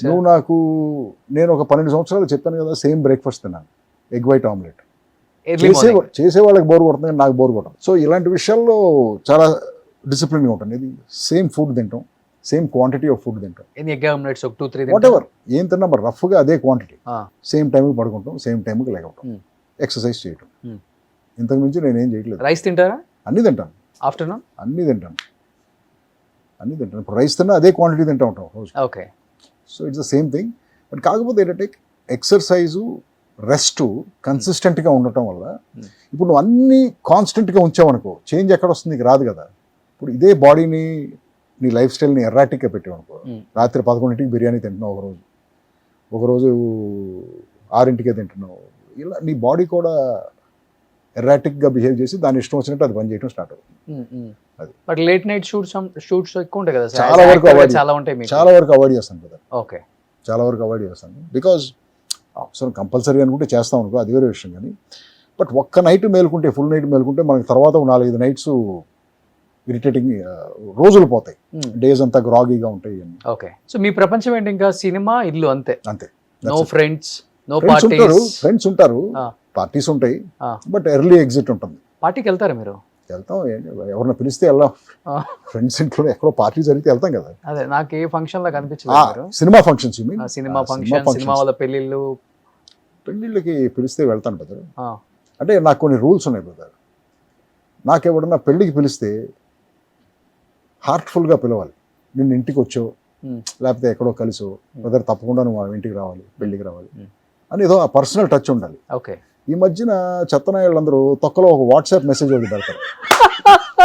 ఏది ఎంత పెద్దోడైనా సరే జస్ట్ వాట్సాప్ మెసేజ్ పెట్టి పెళ్లికి రమ్మంటే మాత్రం నేను పొరపాటును కూడా వెళ్ళను. ఓకే. అది అసలు ఇన్విటేషనా, నాకు ఇన్ఫర్మేషన్? అది పెళ్లి చేసుకుంటున్నావు ఏంటది నాకు అర్థం అవ్వాలి కదా ఫస్ట్. సో అలాంటి పర్సనల్ టచ్ లేని పెళ్ళిళ్ళకి మాత్రం వెళ్ళను కదా. ఫిక్స్ అయిపోయాను మెంటల్గా. బట్ నన్ను ఎవరన్నా పర్సనల్గా వచ్చి ఇంటికి వచ్చి పిలిస్తే మాత్రం అది ఏ ఊరైనా వెళ్తాను నేను డెఫినెట్లీ. ఎందుకంటే కాల్ చేస్తే ఓకేనా, మెసేజ్ అంటే నేను వెళ్ళను sir. Depends on the call also brother. Call కూడా డిపెండ్స్. కాల్లో ఉంటుంది కదా రిక్వెస్ట్. ఇప్పుడు ఆడెవడో మా ఏరియాలోనే ఉండి నాకు ఫోన్ చేసి చెప్పాడు అనుకో, ఓకే, అటు పొరపాటును కూడా అటు పెళ్ళికి వెళ్ళను. ఇంకా ఆడు మా ఇంటికి రావడానికి 5 నిమిషాలు పడుతుంది. అంతే. ఏంటి అర్థమైందా నీకు? అర్థమైంది. సో అంటే ఈ రూల్స్ అని కాదు, బట్ ఆ పర్సనల్ టచ్ అనేది ఎక్కడైనా మిస్ అయింది అనుకో చాలా పిలుపులో, నేను అసలు పొరపాటును కూడా వెళ్ళను పెళ్ళి. అది చాలా ఇంపార్టెంట్ అనుకుంటున్నాను నేను. చాలా ఇంపార్టెంట్ సార్ అది. ఇప్పుడు 5,000 మందిని వాట్సాప్ మెసేజ్లో పిలవటం కంటే 500 మందిని అఫెక్షనెట్గా పిలువ. Yes, exactly. ఎలాగో ఇప్పుడు ఈ పెళ్ళిళ్ళకి వచ్చిన వాళ్ళందరూ పెళ్లి మండపాలన్నీ ఇప్పుడు ఊరు బయట అయిపోయినాయి. ప్రతి ఒక్కడు ఆ ట్రాఫిక్లో తిట్టుకుంటూనే వస్తాడు పెళ్ళికి, అవునా కదా? అబ్బాయి ఏంట్రా ఈ తొక్కలో ట్రాఫిక్ ఎంతసేపు పడుతుంది, ప్రతి ఒక్కడు అక్కడే పెడతాడు, ఊరు బయట పెడతారు. ఎందుకు అక్కడికి వెళ్ళి ఓ చిన్న అటెండెన్స్ ఒక చిన్న స్మైల్ ఇచ్చి ఆ ఫోటోలో టప్పని దొబ్బాయి. ఎందుకండి పిలవటం ఎందుకు పెళ్ళికి? చూపించుకోవడానికి. ఆడ అటెండెన్స్ మనకు సో ఇలా ఫీల్ అయ్యే వాళ్ళ పెళ్ళికి నేను వెళ్ళను కదా. బాగా క్లోజ్గా హ్యాపీగా పిలిచేవాళ్ళ 100%. గ్రేట్ అది. సో ఎందుకంటే నాన్నగారు ఇంతకుముందు అన్ని ఫంక్షన్స్కి ఆల్మోస్ట్ ఆయన అటెండ్ బాగా అటెండ్ అయ్యేవాళ్ళు. ఎక్కడ ఆయనకి అందరితోనూ పర్సనల్ రిలేషన్షిప్ ఎక్కువ కదా, అవును. నాకు తక్కువ. అవును. గ్రేట్. బట్ 6.2 ఈ హైట్ వెయిట్ ఫస్ట్ నుంచి బాగా మెయింటైన్ చేస్తున్నారు కాబట్టి లవ్ మ్యారేజా సార్, అరేంజ్? నాది అరేంజ్ మ్యారేజ్. పక్కా అరేంజ్ మ్యారేజ్. మిమ్మల్ని ఆమె అర్థం చేసుకున్నారా, ఆమెను మీరు అర్థం చేసుకున్నారా? ఎవరిని అర్థం చేసుకోలేదు. ఆ. నాకు అంటే ఎవరో అరేంజ్ చేశారు. మా ఆవిడని ఒకసారి కలిశాను, మాట్లాడాము. మా ఫాదర్ డిసైడ్ అవ్వలేదు నేను. ఇంకా మా ఫాదర్ని మళ్ళీ కలవాలన్నాను, మళ్ళీ కలవమన్నారు, మళ్ళీ కలిశాను, ఇంకా డిసైడ్ అవ్వలే. మూడోసారి ఆయన అడగకుండా నేనే కలవటానికి ట్రై చేసి కలిశాను, మళ్ళీ మాట్లాడాము మా ఆవిడతో. తర్వాత ఆయనకి తెలిసింది మా ఫాదర్కి మూడోసారి కూడా కలిశాను. మళ్ళీ 4వసారి కలవాలని మా ఫాదర్ చెప్పు తెగుతుంది అన్నాడు ఆయన. రే ఆడపిల్ల ఫ్యామిలీ ఏమనుకుంటారు 5 సార్లు కలిసి చేసుకుంటే చేసుకుంటానని చెప్పు, లేకపోతే వద్దని చెప్పు, అంతేగాని కలుస్తాను ఏంటి కలిసి ఏం చేస్తావు, ఏం పీకుతావు అది అని చెప్తే చాలా ఇక I said yes and I got married. అంతే. ఏం చేస్తుంటారు sir madam? My wife she was a teacher చాలా సంవత్సరాలు. Kindergarten to 6th grade teacher. చాలా సంవత్సరాలు షీ వాజ్ అ టీచర్ ఉంది. ఈ మధ్యన మానేసి నౌ షీస్ బికమ్ మళ్ళీ కాలేజ్లో జాయిన్ అయింది to study psychology, counselling pass అయింది. Now I think she wants to counselling ఏదో చేద్దాం అనుకుంటాను. బట్ ఈ సినిమా వాళ్ళతో cinema they come from army background. Army వాళ్ళు చాలా స్ట్రిక్ట్ ఉంటారు. ఇంకా చాలా స్ట్రిక్ట్ ఉంటారు, చాలా స్ట్రిక్ట్ ఉంటారు. చాలా సోషలిస్ట్ ప్రిన్సిపల్స్ ఉంటాయి వాళ్ళకి. అవును, చాలా గ్రేట్. అది కిడ్స్ సార్? ఇద్దరు కాలేజ్. సో మా అమ్మాయిది ఇప్పుడు గ్రాడ్యుయేట్ అవుతుంది ఈ మేలో, MBA చేస్తుంది రట్గర్స్లో యూఎస్లో. మా అబ్బాయిది MS ఫైనాన్స్ అయిపోయింది. సో వాళ్ళు అకాడమిక్గా అయిపోవచ్చు. సో వాళ్ళకేం ప్లాన్ లేదు, డైరెక్షన్ ఇద్దరికి ఉంది. నేనే ఆపాను. ఏంటంటే ఏం చెప్పానంటే సినిమా అనేది ఎప్పుడైనా తీయచ్చు లైఫ్, బట్ నువ్వు బయోలాజికల్గా సోషలాజికల్గా కంప్లీట్ చేయాల్సిన కొన్ని పనులు ఉంటాయి లైఫ్లో, అవన్నీ ఫినిష్ చేసేయండి, తర్వాత సినిమా చేయండి. ఎందుకంటే ఇప్పుడు సినిమా పెట్టుకుంటే ఇవన్నీ డిలే అయిపోతాయి లైఫ్లో. సో ముందు ఇవన్నీ ఫినిష్ చేసేసి తర్వాత మీరు ఇష్టం what ever you want you can do. Great. But ఇప్పుడు ఇంతమందితో మీరు యాజ్ అ యాక్టర్గా స్క్రీన్ షేర్ చేసుకున్నారు, లైక్ బిగ్ యాక్టర్స్ అందరూ కూడా. అసోసియేషన్ చూసినప్పుడు మహేష్ భయం వేసింది నీ క్వశ్చన్. ఇంతమందితో స్క్రీన్ షేర్ చేసుకున్నారు కదా, ఎంతమందితో బెడ్ షేర్ చేసుకున్నారు, ఇలాంటిది ఏదో అడుగుతావని భయం వేసింది నాకు. ఆ తర్వాత అడుగుతాను కావాలని. సో అడిగేవాడు నువ్వు కదా ఇలాంటి క్వశ్చన్. బట్ మహేష్ బాబు గారితో ఉన్న అసోసియేషన్ డెఫినెట్గా డిఫరెంట్గా అనిపిస్తుంది మాకు. ఇద్దరిని స్క్రీన్ మీద చూసినప్పుడు అనిపిస్తుంది. అవును. But off screen Mahesh Babu గారు, రవిబాబు గారు అసలు ఎలా ఉంటారు? అంటే మేమందరం మెడ్రాస్ బ్యాచ్ కదా. ఇప్పుడు మా ఇల్లు ఇదంటే అది మహేష్ ఇల్లు, కృష్ణ గారి ఇల్లు అదే, జస్ట్ డయాగ్నలీ ఆపోజిట్ ఉండేది. నాకు చిన్నప్పటి నుంచి తెలుసు మహేష్. టీనగర్లో చిన్నప్పటి నుంచి తెలుసు నాకు మహేష్. తర్వాత ఇక్కడికి వచ్చి సినిమాల్లో కనెక్ట్ అయ్యాము, అది వేరే విషయం. బట్ చాలా జోవియల్గా ఉంటాడు, చాలా సరదాగా ఉంటాడు మనిషి. Like very cool, just with the friend. Yeah. But మురారిలో సీతమ్మ వాకిట్లో సిరిమల్ల చెట్టు ఇంచుమించు అంటే మీ కట్అవుట్కి, మీరు చేసిన క్యారెక్టర్స్కి, మీరు డైరెక్షన్ చేసే సినిమాలకి సంబంధం లేకుండా ఉంటాయి. మీరు యాక్ట్ చేసే సినిమాలలో ఒప్పుకోవాల్సి వస్తుందా సార్? అంటే క్యారెక్టర్ డిమాండ్ చేస్తుందా మిమ్మల్ని? డెఫినెట్గా రవిబాబు చేస్తేనే బాగుంటుంది ఈ క్యారెక్టర్ ఫీల్ అవుతారా యాక్టర్స్ కానీ డైరెక్టర్స్ కానీ? డైరెక్టర్ ఫీల్ అవ్వాలి. డైరెక్టర్ ఫీల్ అయితేనే మనకి ఆ క్యారెక్టర్ వస్తుంది, లేకపోతే ఎలా వస్తుంది? డైరెక్టర్ అనుకోవాలి ఈ క్యారెక్టర్కి. కాస్టింగ్ అంటే అదే కదా మరి. కాస్టింగ్ అనేది ఒక పెద్ద ప్రాసెస్ కదా. కాస్టింగ్ మరి ఆ క్యారెక్టర్కి సరిపోయేవాడిని పెడితేనే కదా ఆ క్యారెక్టర్ పండుద్ది. సో డైరెక్టర్లు అనుకోబట్టి నాకు అలాంటి వేషాలు వచ్చినాయి. కృష్ణవంశీ అనుకున్నాడు కాబట్టి మురారి వచ్చింది. సీతమ్మ వాకిట్లో డైరెక్టర్ అనుకున్నాడు కాబట్టి నాకు ఆ వేషం ఇచ్చాడు అతను. ఓకే, కానీ కొన్ని క్యారెక్టర్స్ అప్లికేషన్ మీద చేయాల్సి వస్తుందా? కొన్ని అనిపిస్తుంటది మిమ్మల్ని చూస్తున్నప్పుడు సినిమాలలో. నేను అసలు ఆబ్లిగేషన్ మీద ఏది చేయను, ఏది చేయరా? పొరపాటును కూడా చేయను. ఎందుకంటే మనం ఎప్పుడైతే ఆబ్లిగేషన్ మీద చేస్తామో అదే బుక్ అవుతాం, అదే బిగ్గెస్ట్ మిస్టేక్ అవుతుంది. అవును. సో ఏది రాంగ్ రీజన్ కోసం చేయకూడదు బ్రదర్ లైఫ్లో. సో ద రైట్ రీజన్ కోసమే ఆ పని చేయాలి. రాంగ్ రీజన్ కోసం మనం చేసిన పనులన్నీ మనకి ఎదురొస్తాయి, ఎదురు దెబ్బ తగులుతాయి. అది నమ్ముతారు మీరు? 100%. ఫిలాసఫీ 100%. బట్ ఎందుకంటే కంటిన్యూగా సినిమాలు చేస్తూ ఒక్కసారిగా యాక్టర్గా తగ్గించేశారు. యాక్టర్గా తగ్గించేసానంటే నాకు అలాంటి ఆపర్చునిటీస్ వస్తే చేసేవాడిని, మంచి ఆపర్చునిటీస్ వస్తే చేసేవాడిని. బట్ ఎవరు రాస్తున్నారు అలాంటి ఆథర్ బ్యాక్డ్ రోల్స్? ఇతను వేయాలి ఈ వేషం, కానీ ఇతనికి నేను రైటర్గా నేను ఈ వేషాన్ని ఇలా చెక్కి ఈ నువాన్సెస్, ఈ ఆర్కు ఇదంతా ఇలా ఉండాలని చెప్పేసి ఎవరు రాస్తున్నారు? అలా ఎవరు రాయట్లేదు కదా ఇప్పుడు కథలు. రైటర్సే లేరు కదా బ్రదర్, ఇండస్ట్రీలో తగ్గిపోయారు కదా. డైరెక్టర్లే పాపం కథలు రాసుకుంటున్నారు, వాళ్ళే తీస్తున్నారు, అంతేగాని ఇంత ముందులాగా లేదు కదా. కానీ ఇప్పుడు వచ్చిన టెక్నాలజీ మీద ఫోకస్ ఎక్కువ పెట్టి యాక్టింగ్ మీద కూడా చాలా తగ్గించారని చెప్పుకోవచ్చు సార్. అంటే ఒక యాక్టర్ దగ్గర నుంచి రావాల్సిన, మీరు అన్నారు నాన్నగారు చేయాల్సినంత గొప్ప క్యారెక్టర్లు చేయలేదు ఆయన దానికి అన్నారు కదా. ఇప్పుడు వచ్చిన డైరెక్టర్స్ కూడా కుర్రోళ్ళు చెప్పాలంటే ఈ టెక్నాలజీని ఎక్కువ వాడుకొని యాక్టర్స్ దగ్గర ఉన్న ఆ వెయిటేజ్ ఏదైతే ఉందో వాళ్ళ దగ్గర ఆ టాలెంట్ని కూడా పెద్దగా తీసుకోలేకపోతున్నారన్న అది కనిపిస్తుంది కొంచెం. I feel that less knowledgeable people are coming into the industry. See for example నేను అదే చెప్పాను మొన్న ఎవరికో, ఇప్పుడు నువ్వు పెద్ద ఆర్టిస్ట్, నువ్వు పెద్ద స్టార్వి, నీకు ఒకటి వచ్చి కథ చెప్పాడు, నువ్వు వాడిని డైరెక్టర్ అంటే ఎలాగూ? ఓకే, డైరెక్టింగ్ అనేది అది ఒక పెద్ద ఆర్ట్ కదా, అది పెద్ద జాబ్ కదా. అది ఇది పిక్టోరియల్గా ఒక స్టోరీ చెప్పడం అనేది. ఇప్పుడు అతనికి ఎక్స్పీరియన్స్ లేదు, జస్ట్ ఒక కథ రాసుకొచ్చాడు, అతను నువ్వే డైరెక్టర్ అన్నావు, ఎలా అది? So you are creating a monster. Okay, అతనికి డైరెక్షన్ రాదు. సో అతనికి డైరెక్షన్ రాదు కాబట్టి ఎవడో కెమెరామెన్ తీసుకొచ్చి పెడతావు, బాగా పెద్ద కెమెరామెన్. అతను చెప్తా ఉంటాడు షార్ట్, వీడింత కుప్ప తీసుకెళ్ళి ఎడిటర్ మొహాన పడేస్తాడు, అతను ఏదో షార్ట్లు అసెంబ్లీ చేస్తాడు. అతనా డైరెక్టర్, ఇతనా డైరెక్టర్ ఏదో తెలియదు కదా మనకి. ఏదో ఇదంతా ఒక కిచడీ గందరగోళంలాగా అనిపిస్తుంది నాకు. డైరెక్టర్ అంటే ట్రైన్డ్ అయి ఉండాలి, క్వాలిఫైడ్ అయి ఉండాలి, స్టోరీ టెల్లర్ అయి ఉండాలి, నాలెడ్జ్ ఉండాలి కదా. ఫస్ట్ ఆర్ట్ మీద, సైన్స్ మీద నాలెడ్జ్ ఉండాలి కదా. నాలెడ్జ్ లేకుండా ఎవరో వచ్చేదో కథ చెప్పారని నువ్వు డైరెక్షన్ ఛాన్స్ ఇచ్చేస్తే ఇలాగే ఉంటాయి సినిమాలు. కానీ లాస్ట్ 4-5 years నుంచి ఎప్పుడు అనిపించలేదా, బా ఏం సినిమా రా ఇది, బా ఏం యాక్టర్ రా, బా ఏం డైరెక్షన్ చేశాడు రా, ఇది కదా సినిమా అంటే అనిపించిన సినిమా ఏది అనిపించలేదండి మీకు తెలుగులో? ఎస్పెషల్ ఐ మాస్క్ తెలుగులోనా? లేదు బ్రదర్, అనిపించలేదు ఒక్కటి కూడా. నో. పాన్ వరల్డ్ అంటున్నావు, పాన్ వరల్డ్ ఏంటి బ్రదర్? పాన్ ఇండియా అంటున్నావు, ఏది అనిపించలేదు brother, nothing, not a single film. Okay, పోనీ హిందీలో? Dhurandhar first part was very impressive, బాగా తీశారనిపించింది. ఇంగ్లీష్లో చాలా సినిమాలు ఉంటాయి కదా, ఒకటని కాదు కదా, చాలా సినిమాలు ఉంటాయి. ఓకే, బట్ నాన్నగారు మంచి అసోసియేషన్ ఎన్టీఆర్ గారు అండ్ ఆ ఫ్యామిలీతో కూడా. ఎస్, పొలిటికల్గా కూడా నాన్నగారు క్యాంపెయినింగ్లో చాలా టైమ్స్ పార్టిసిపేట్ చేశారా? టీడీపీ. ఓ యా, ఎన్టీఆర్ గారి మీద ప్రేమతో ఆయన క్యాన్వాసింగ్ చేసినట్టు నాకు తెలియదు. క్యాంపెయినింగ్ వెళ్ళారు కొన్ని, ఓకే, సపోర్ట్ అంటే నేను పార్టీకి సపోర్ట్ అని చెప్పట్లా, జనరల్ గా ఆయనతో పాటు వెళ్ళి ఉండొచ్చు, ప్రేమతో, రామారావుతో పాటు వెళ్ళి ఉండొచ్చు అంతే. అలా ప్రేమతో వెళ్ళిన నాన్న డెఫినెట్గా పార్టీల గురించి, వ్యక్తిగతంగా వాళ్ళ ఫ్యామిలీ గురించి చెప్తుంటారు. కాబట్టి ఇన్ ఫ్యూచర్ నీ అవసరం ఎప్పుడైనా ఉంటే టీడీపీకి కానీ, ఆ ఫ్యామిలీకి కానీ, బాలకృష్ణ గారికి కానీ, చంద్రబాబు నాయుడు గారికి కానీ, లోకేష్ గారికి కానీ, నీ వంతు పార్టీలు పక్కన పెట్టి వ్యక్తులకి నువ్వు సపోర్ట్ చేయాలి అలాంటి చెప్పడం కానీ, లేకపోతే మీకు ఎప్పుడైనా చేయాలనిపించడం కానీ అనిపించిన మైండ్లో?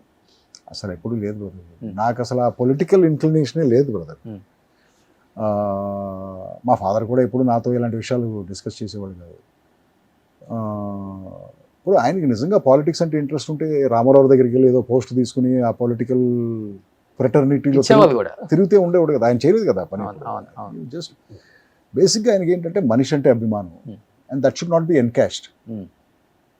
ఆ అభిమానాన్ని ఎన్కాష్ చేసుకోకూడదు. ఎప్పుడైతే ఎన్కాష్ చేస్తామో అది కమర్షియల్ ఈక్వేషన్ అయిపోతుంది. సో లాస్ట్ వరకు ఆయనకు అభిమానం అంతే, లేకపోతే ఆయన చాలా బెనిఫిట్ పొందుండొచ్చు కదా ఆయనకున్న క్లోజ్నెస్కి, అసోసియేషన్కి. డెఫినెట్గా. బట్ ఆయన no, he was not a man like that. But follow అవుతుంటారా పాలిటిక్స్ మీరు? ఎవరు? మీరు. ఏపీ కానీ, తెలంగాణ కానీ? లేదు బ్రదర్, సీఎం ఎవరో తెలుసా ఇక్కడ తెలంగాణకి? 100% తెలుసు, కానీ ఆయన కూడా తెలుసు నాకు. బట్ అది కాదు పాయింట్. ఏంటంటే నాకు పాలిటిక్స్ కంటే సివిక్ సెన్స్ చాలా ఇంపార్టెంట్. Hmm. మనం పొద్దున్నే 3:30-4 గంటలు నేను వస్తూ ఉంటాను, స్ట్రీట్ లైట్స్ అన్ని ఆఫ్ చేసి ఉంటాయి, చాలా కోపం వస్తుంది. ఎందుకంటే బ్లైండ్ టర్నింగ్స్ ఉంటాయి రోడ్స్లో, ఏం కనపడదు. సడన్గా నల్ల డ్రెస్ వేసుకుని ఎవరో పరిగెడతా ఉంటారు రోడ్ల మీద. ఇది పాలిటిక్స్కి సంబంధించింది కాదు, ఇది గవర్నెన్స్ను సివిక్ రెస్పాన్సిబిలిటీస్కి మనం ఎలక్ట్ చేసిన అఫీషియల్స్ చేయాల్సిన పనులు వాళ్ళు చేయట్లేదని చాలా కోపం వస్తుంది. ఇలాంటి ఇష్యూస్ ఉంటాయి కానీ నాకు మైండ్లో పొలిటికల్ ఇష్యూస్ ఏమి ఉండవు. నాకు పాలిటిషియన్స్ చాలా మంది ఫ్రెండ్స్ ఉన్నారు, ఆ పార్టీలో ఉంటారు, ఈ పార్టీ. రేవంత్ గారు కూడా మంచి friend. Not a friend but తెలుసు నాకు ఆయన. ఓకే, కలిసారు. ఆయన సీఎం అవ్వకముందు ఎమ్మెల్యేగా ఉన్నప్పుడు కూడా తెలుసు నాకు ఆయన. ఎక్స్పెక్ట్ చేశారా సీఎం అవుతారని? అసలు నేను ఆ థాటే లేదు బ్రదర్ నాకు, ఆయన అవుతాడా అవ్వడా ఇలాంటి. అలా ఎలాంటి డిస్కషన్స్ ఉంటాయి మీ ఇద్దరు కలిసినప్పుడు? Very cordial brother. Only cinema, కూర్చొని గంటలు తరపు ఎప్పుడన్నా కలిసినప్పుడు హలో బ్రదర్ ఏంటి ఎలా ఉన్నారు అంతే ఉంటుంది. కానీ నేను సినిమా ఆర్టిస్ట్గా ఆయన తెలుసు, ఆయన పాలిటిషియన్ అన్న ఇంతే ఉంటుంది, అంతేగాని it's not a personal friendship or anything. Okay okay okay. So AP ఎక్కువ ఫాలో అవుతుంటారు? ఏపీ కూడా నేను ఫాలో అవును బ్రదర్. నేను అసలు ఏది ఫాలో అవును బ్రదర్, నాకు అసలు నాకు సంబంధించిన విషయం కానీ నేను ఏది ఫాలో అవును brother. Okay okay. But Chandrababu గారు అరెస్ట్ బాగా ఫీల్ అయ్యారని విన్నాను. 100%. I felt bad. ఎందుకంటే ఆయన నాకు అందరిలాగానే నాకు కూడా ఆయన బాగా తెలుసు అంతకు ముందు నుంచి. But I felt bad. ఎవరో చెప్పారు నాకు, ఒక అంటే మిగతా అన్ని తీసి పక్కన పెట్టిన ఆయన ఎందుకు జైల్లో పెట్టారు ఇదంతా I don't know the actual reason. నేను అప్పుడు ఏదో సినిమా షూటింగ్ చేస్తున్నాను బ్రదర్, రామోజీ ఫిల్మ్ సిటీలో అక్కడ ఉన్నాను. ఏదో డిస్కషన్ వచ్చింది, జైల్లో పెట్టారు ఇలాంటిది అని. జైల్లో పెట్టారు అప్పటికే 1 వీక్ ఎంత అయింది అనుకుంటా. మన ఇండస్ట్రీలో నుంచి ఒక షాకింగ్ సైలెన్స్. అసలు ఎవరు మాట్లాడలేదు దీని గురించి. సమ్వేర్ పరోక్షంగా అయినా సరే తెలుగు సినిమా ఇండస్ట్రీకి ఎన్టీఆర్ ఫ్యామిలీకి కనెక్షన్ ఉంది కదా. సమ్వేర్ ఒక డైరెక్ట్ అసోసియేషన్ లేకపోయినా కూడా ఇందులో ఉన్న చాలామంది ఎమ్మెల్యేలు ఎంపీలు చేశారు, డైరెక్ట్గానో ఇండైరెక్ట్గానో ఆ పార్టీ నుంచి కానీ ఆ సీఎంస్ దగ్గర నుంచి కానీ బెనిఫిట్ పొందారు చాలామంది. పిన్ డ్రాప్ సైలెన్స్, ఎవరు మాట్లాడలేదు జైల్లో. నాకు ఒకే ఒక విజువల్ నాకు చాలా ఇబ్బంది అండి. ఒక 73-year-old మ్యాన్ సీఎం చేసిన అతను, maybe whatever may be the case, subject to ఇన్వెస్టిగేషనే కదా, ప్రాపర్ టాయిలెట్ కూడా ప్రొవైడ్ చేయకుండా ఒక ఇండియన్ టాయిలెట్ ప్రొవైడ్ చేసి అతన్ని ఇబ్బంది పడుతున్నాడో ఆయన అని చెప్పేసి తెలిసింది. That I felt bad. 73 years మనిషికి మోకాళ్ళు, how do you use an Indian toilet? అప్పుడు ఐ మేడ్ దట్ స్టేట్మెంట్. ఆ స్టేట్మెంట్ కూడా ఏంటి, it is just request, please release, అంతే కదా నేను చెప్పింది. ఫస్ట్ ఆ ఇండస్ట్రీ సైలెన్స్తో చిరాకు వచ్చింది నాకు. 2 ఇది పాపం అనిపించింది. ఎవరు కనీసం ట్వీట్ కూడా చేయలేదు. నథింగ్. ఎందుకని, దేనికి భయం? To make a request. ఇప్పుడు ఇమ్రాన్ ఖాన్ అక్కడ జైల్లో ఉన్నారు, ఆయన ఎంతమంది మన క్రికెటర్స్ రిక్వెస్ట్ పెడుతున్నారు, గవాస్కర్ గారి దగ్గర నుంచి కపిల్ దేవ్ అందరూ రిక్వెస్ట్ పెడుతున్నారు కదా, ప్లీజ్ ఆయన్ని హ్యూమన్గా చూడండి జైల్లో. బికాస్ ఏంటంటే వీళ్ళందరూ గ్రేట్ అచీవర్స్ కదా బ్రదర్. ఎగ్జాక్ట్లీ. ఎక్కడో ఏదో తప్పు చేసి ఉండొచ్చు, లేకపోతే వేరే పొలిటికల్ మోటివేషన్స్ వల్ల జైల్లో పెట్టి అవన్నీ అయ్యి ఉండొచ్చు. బట్ ఆ బేసిక్ హ్యూమన్ డిగ్నిటీతో ట్రీట్ చేయాలి కదా మనిషిని, ఎస్పెషల్లీ ఆ స్టేచర్ ఉన్న మనిషిని. Imran Khan prime minister of Pakistan. So అలా అదే అనిపించింది అనమాట అప్పుడు. ఆ తర్వాత నేను మళ్ళీ ఆయన్ని కలవలేదు, నేనేం చేయలేదు, జస్ట్ అది ఆ వీడియో పెట్టడం తప్ప. రేజర్ May 8th రిలీజ్ అవుతుంది కదా. అవును. అలా సక్సెస్ మీట్కి వెళ్ళినప్పుడు ఒక హాయ్ చెప్పారు, ఏముంది? నేను అది కూడా చేయను బ్రదర్, సక్సెస్ మీట్లు ఇవన్నీ చేయను బ్రదర్. మీకు ఇష్టం ఉండదు కదా? నాకు ఇష్టం ఉండదు. The film should talk for it self brother. Cinema దాని గురించి అది మాట్లాడుకోవాలి కానీ, బట్ నేను వెళ్ళి సక్సెస్ మీట్లు పెట్టి ఇలా డబ్బా కొట్టుకుంటాం ఇవన్నీ నాకు ఇష్టం ఉండదు. Okay okay. సో ఇందాక నేను ఒకటి అడుగుతుంటే మీరు ఏదో బెడ్ షేర్ అన్నారు, ఎందుకని సార్ అది? కాదు, ఇప్పుడు నేను ఇంటర్వ్యూకి వెళ్తే ఇలాంటి పిచ్చి క్వశ్చన్లన్నీ అడుగుతూ ఉంటారు నన్ను. అందుకు మీరు సడన్గా ఇదేమన్నా వస్తారేమో ఈ సైడ్ అని చెప్పి ముందే హింట్ ఇచ్చాను, అటు వెళ్ళొద్దు బ్రదర్ నువ్వు. ఓకే. డెఫినెట్ గా మీకు ప్రపోజల్స్ వచ్చి ఉంటాయి, అది వేరే విషయం. ఏం ప్రపోజల్స్ బ్రదర్? మంచి హైట్ బాగుంటారు కాబట్టి. I choose not to comment on this. అంతేనా? వచ్చినాయి. I neither confirm Nar deny what you're saying. అంటే ఆ టైంలో ఆన్సర్ చేశాను కదా, నువ్వు నన్ను అడిగింది నేను కన్ఫర్మ్ చేయట్లేదు, కాదని చెప్పట్లేదు. ఓకే. సో నీ ఇష్టం, నువ్వు ఎలా అర్థం చేసుకుంటే అర్థమైపోయింది, ఆడియన్స్ కి అర్థమైపోయింది.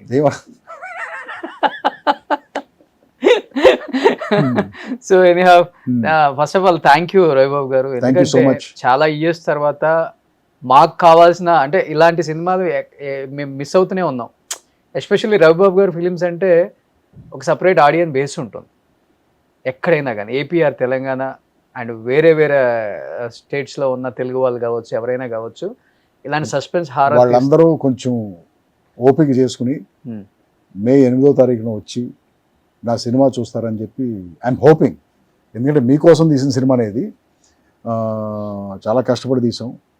కానీ నాకు తెలుసు మీరు కూడా థియేటర్కి రావాలంటే చాలా ఇబ్బంది పడాలి. ట్రాఫిక్, ఆ సినిమా టికెట్ రేట్లు, ఆ పాప్కార్న్ రేట్లు ఇవన్నీ చూస్తే మీకు కొంచెం చిరాగ్గానే ఉంటుంది. వెళ్ళాలా వద్దా అనుకుంటూ ఉంటారు.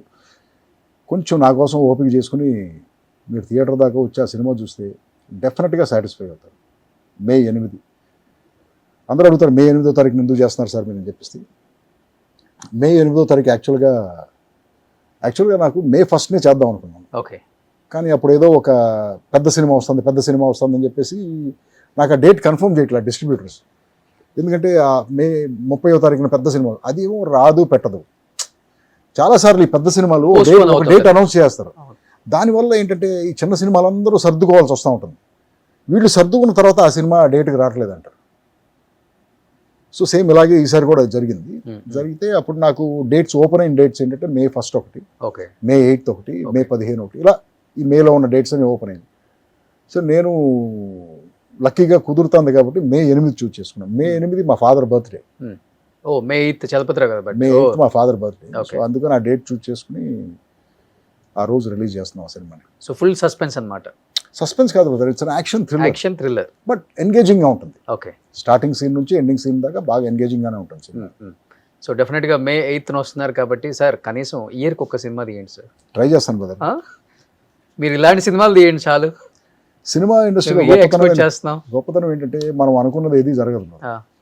మనం ఏదో ఒకటి అనుకుంటాం, ఇంకోటి జరుగుతుంది. ఓకే. సో మనం చేయగలిగింది ఏంటంటే ప్రయత్నమే, పుష్ చేసుకుంటూ వెళ్తూ ఉంటాం. బట్ అది జరగాల్సిన టైంకే జరుగుతూ ఉంటుంది ఏదైనా సరే. లైఫ్లో చాలా విషయాలు అంతే కదా. Exactly. So anyhow thank you and advance congratulations to entire team of raiser also.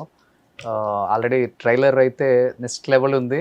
Thank you. ఎప్పుడెప్పుడా వెయిట్ చేస్తున్నాం మిమ్మల్ని బిగ్ స్క్రీన్ మీద మీ యాక్టింగ్ ఇలా చేసే వాళ్ళు చాలా రేర్ ఎవరు ఉండరు కాబట్టి ఆ రైజర్లో మళ్ళీ చూడాలనుకుంటున్నాం. Thank you sir. Thank you so much sir. Thank you so much. Thank you. Suman టీవీలో మీ పర్సనల్ అండ్ బిజినెస్ ప్రమోషన్స్ కోసం కింది నెంబర్కి కాంటాక్ట్ చేయండి.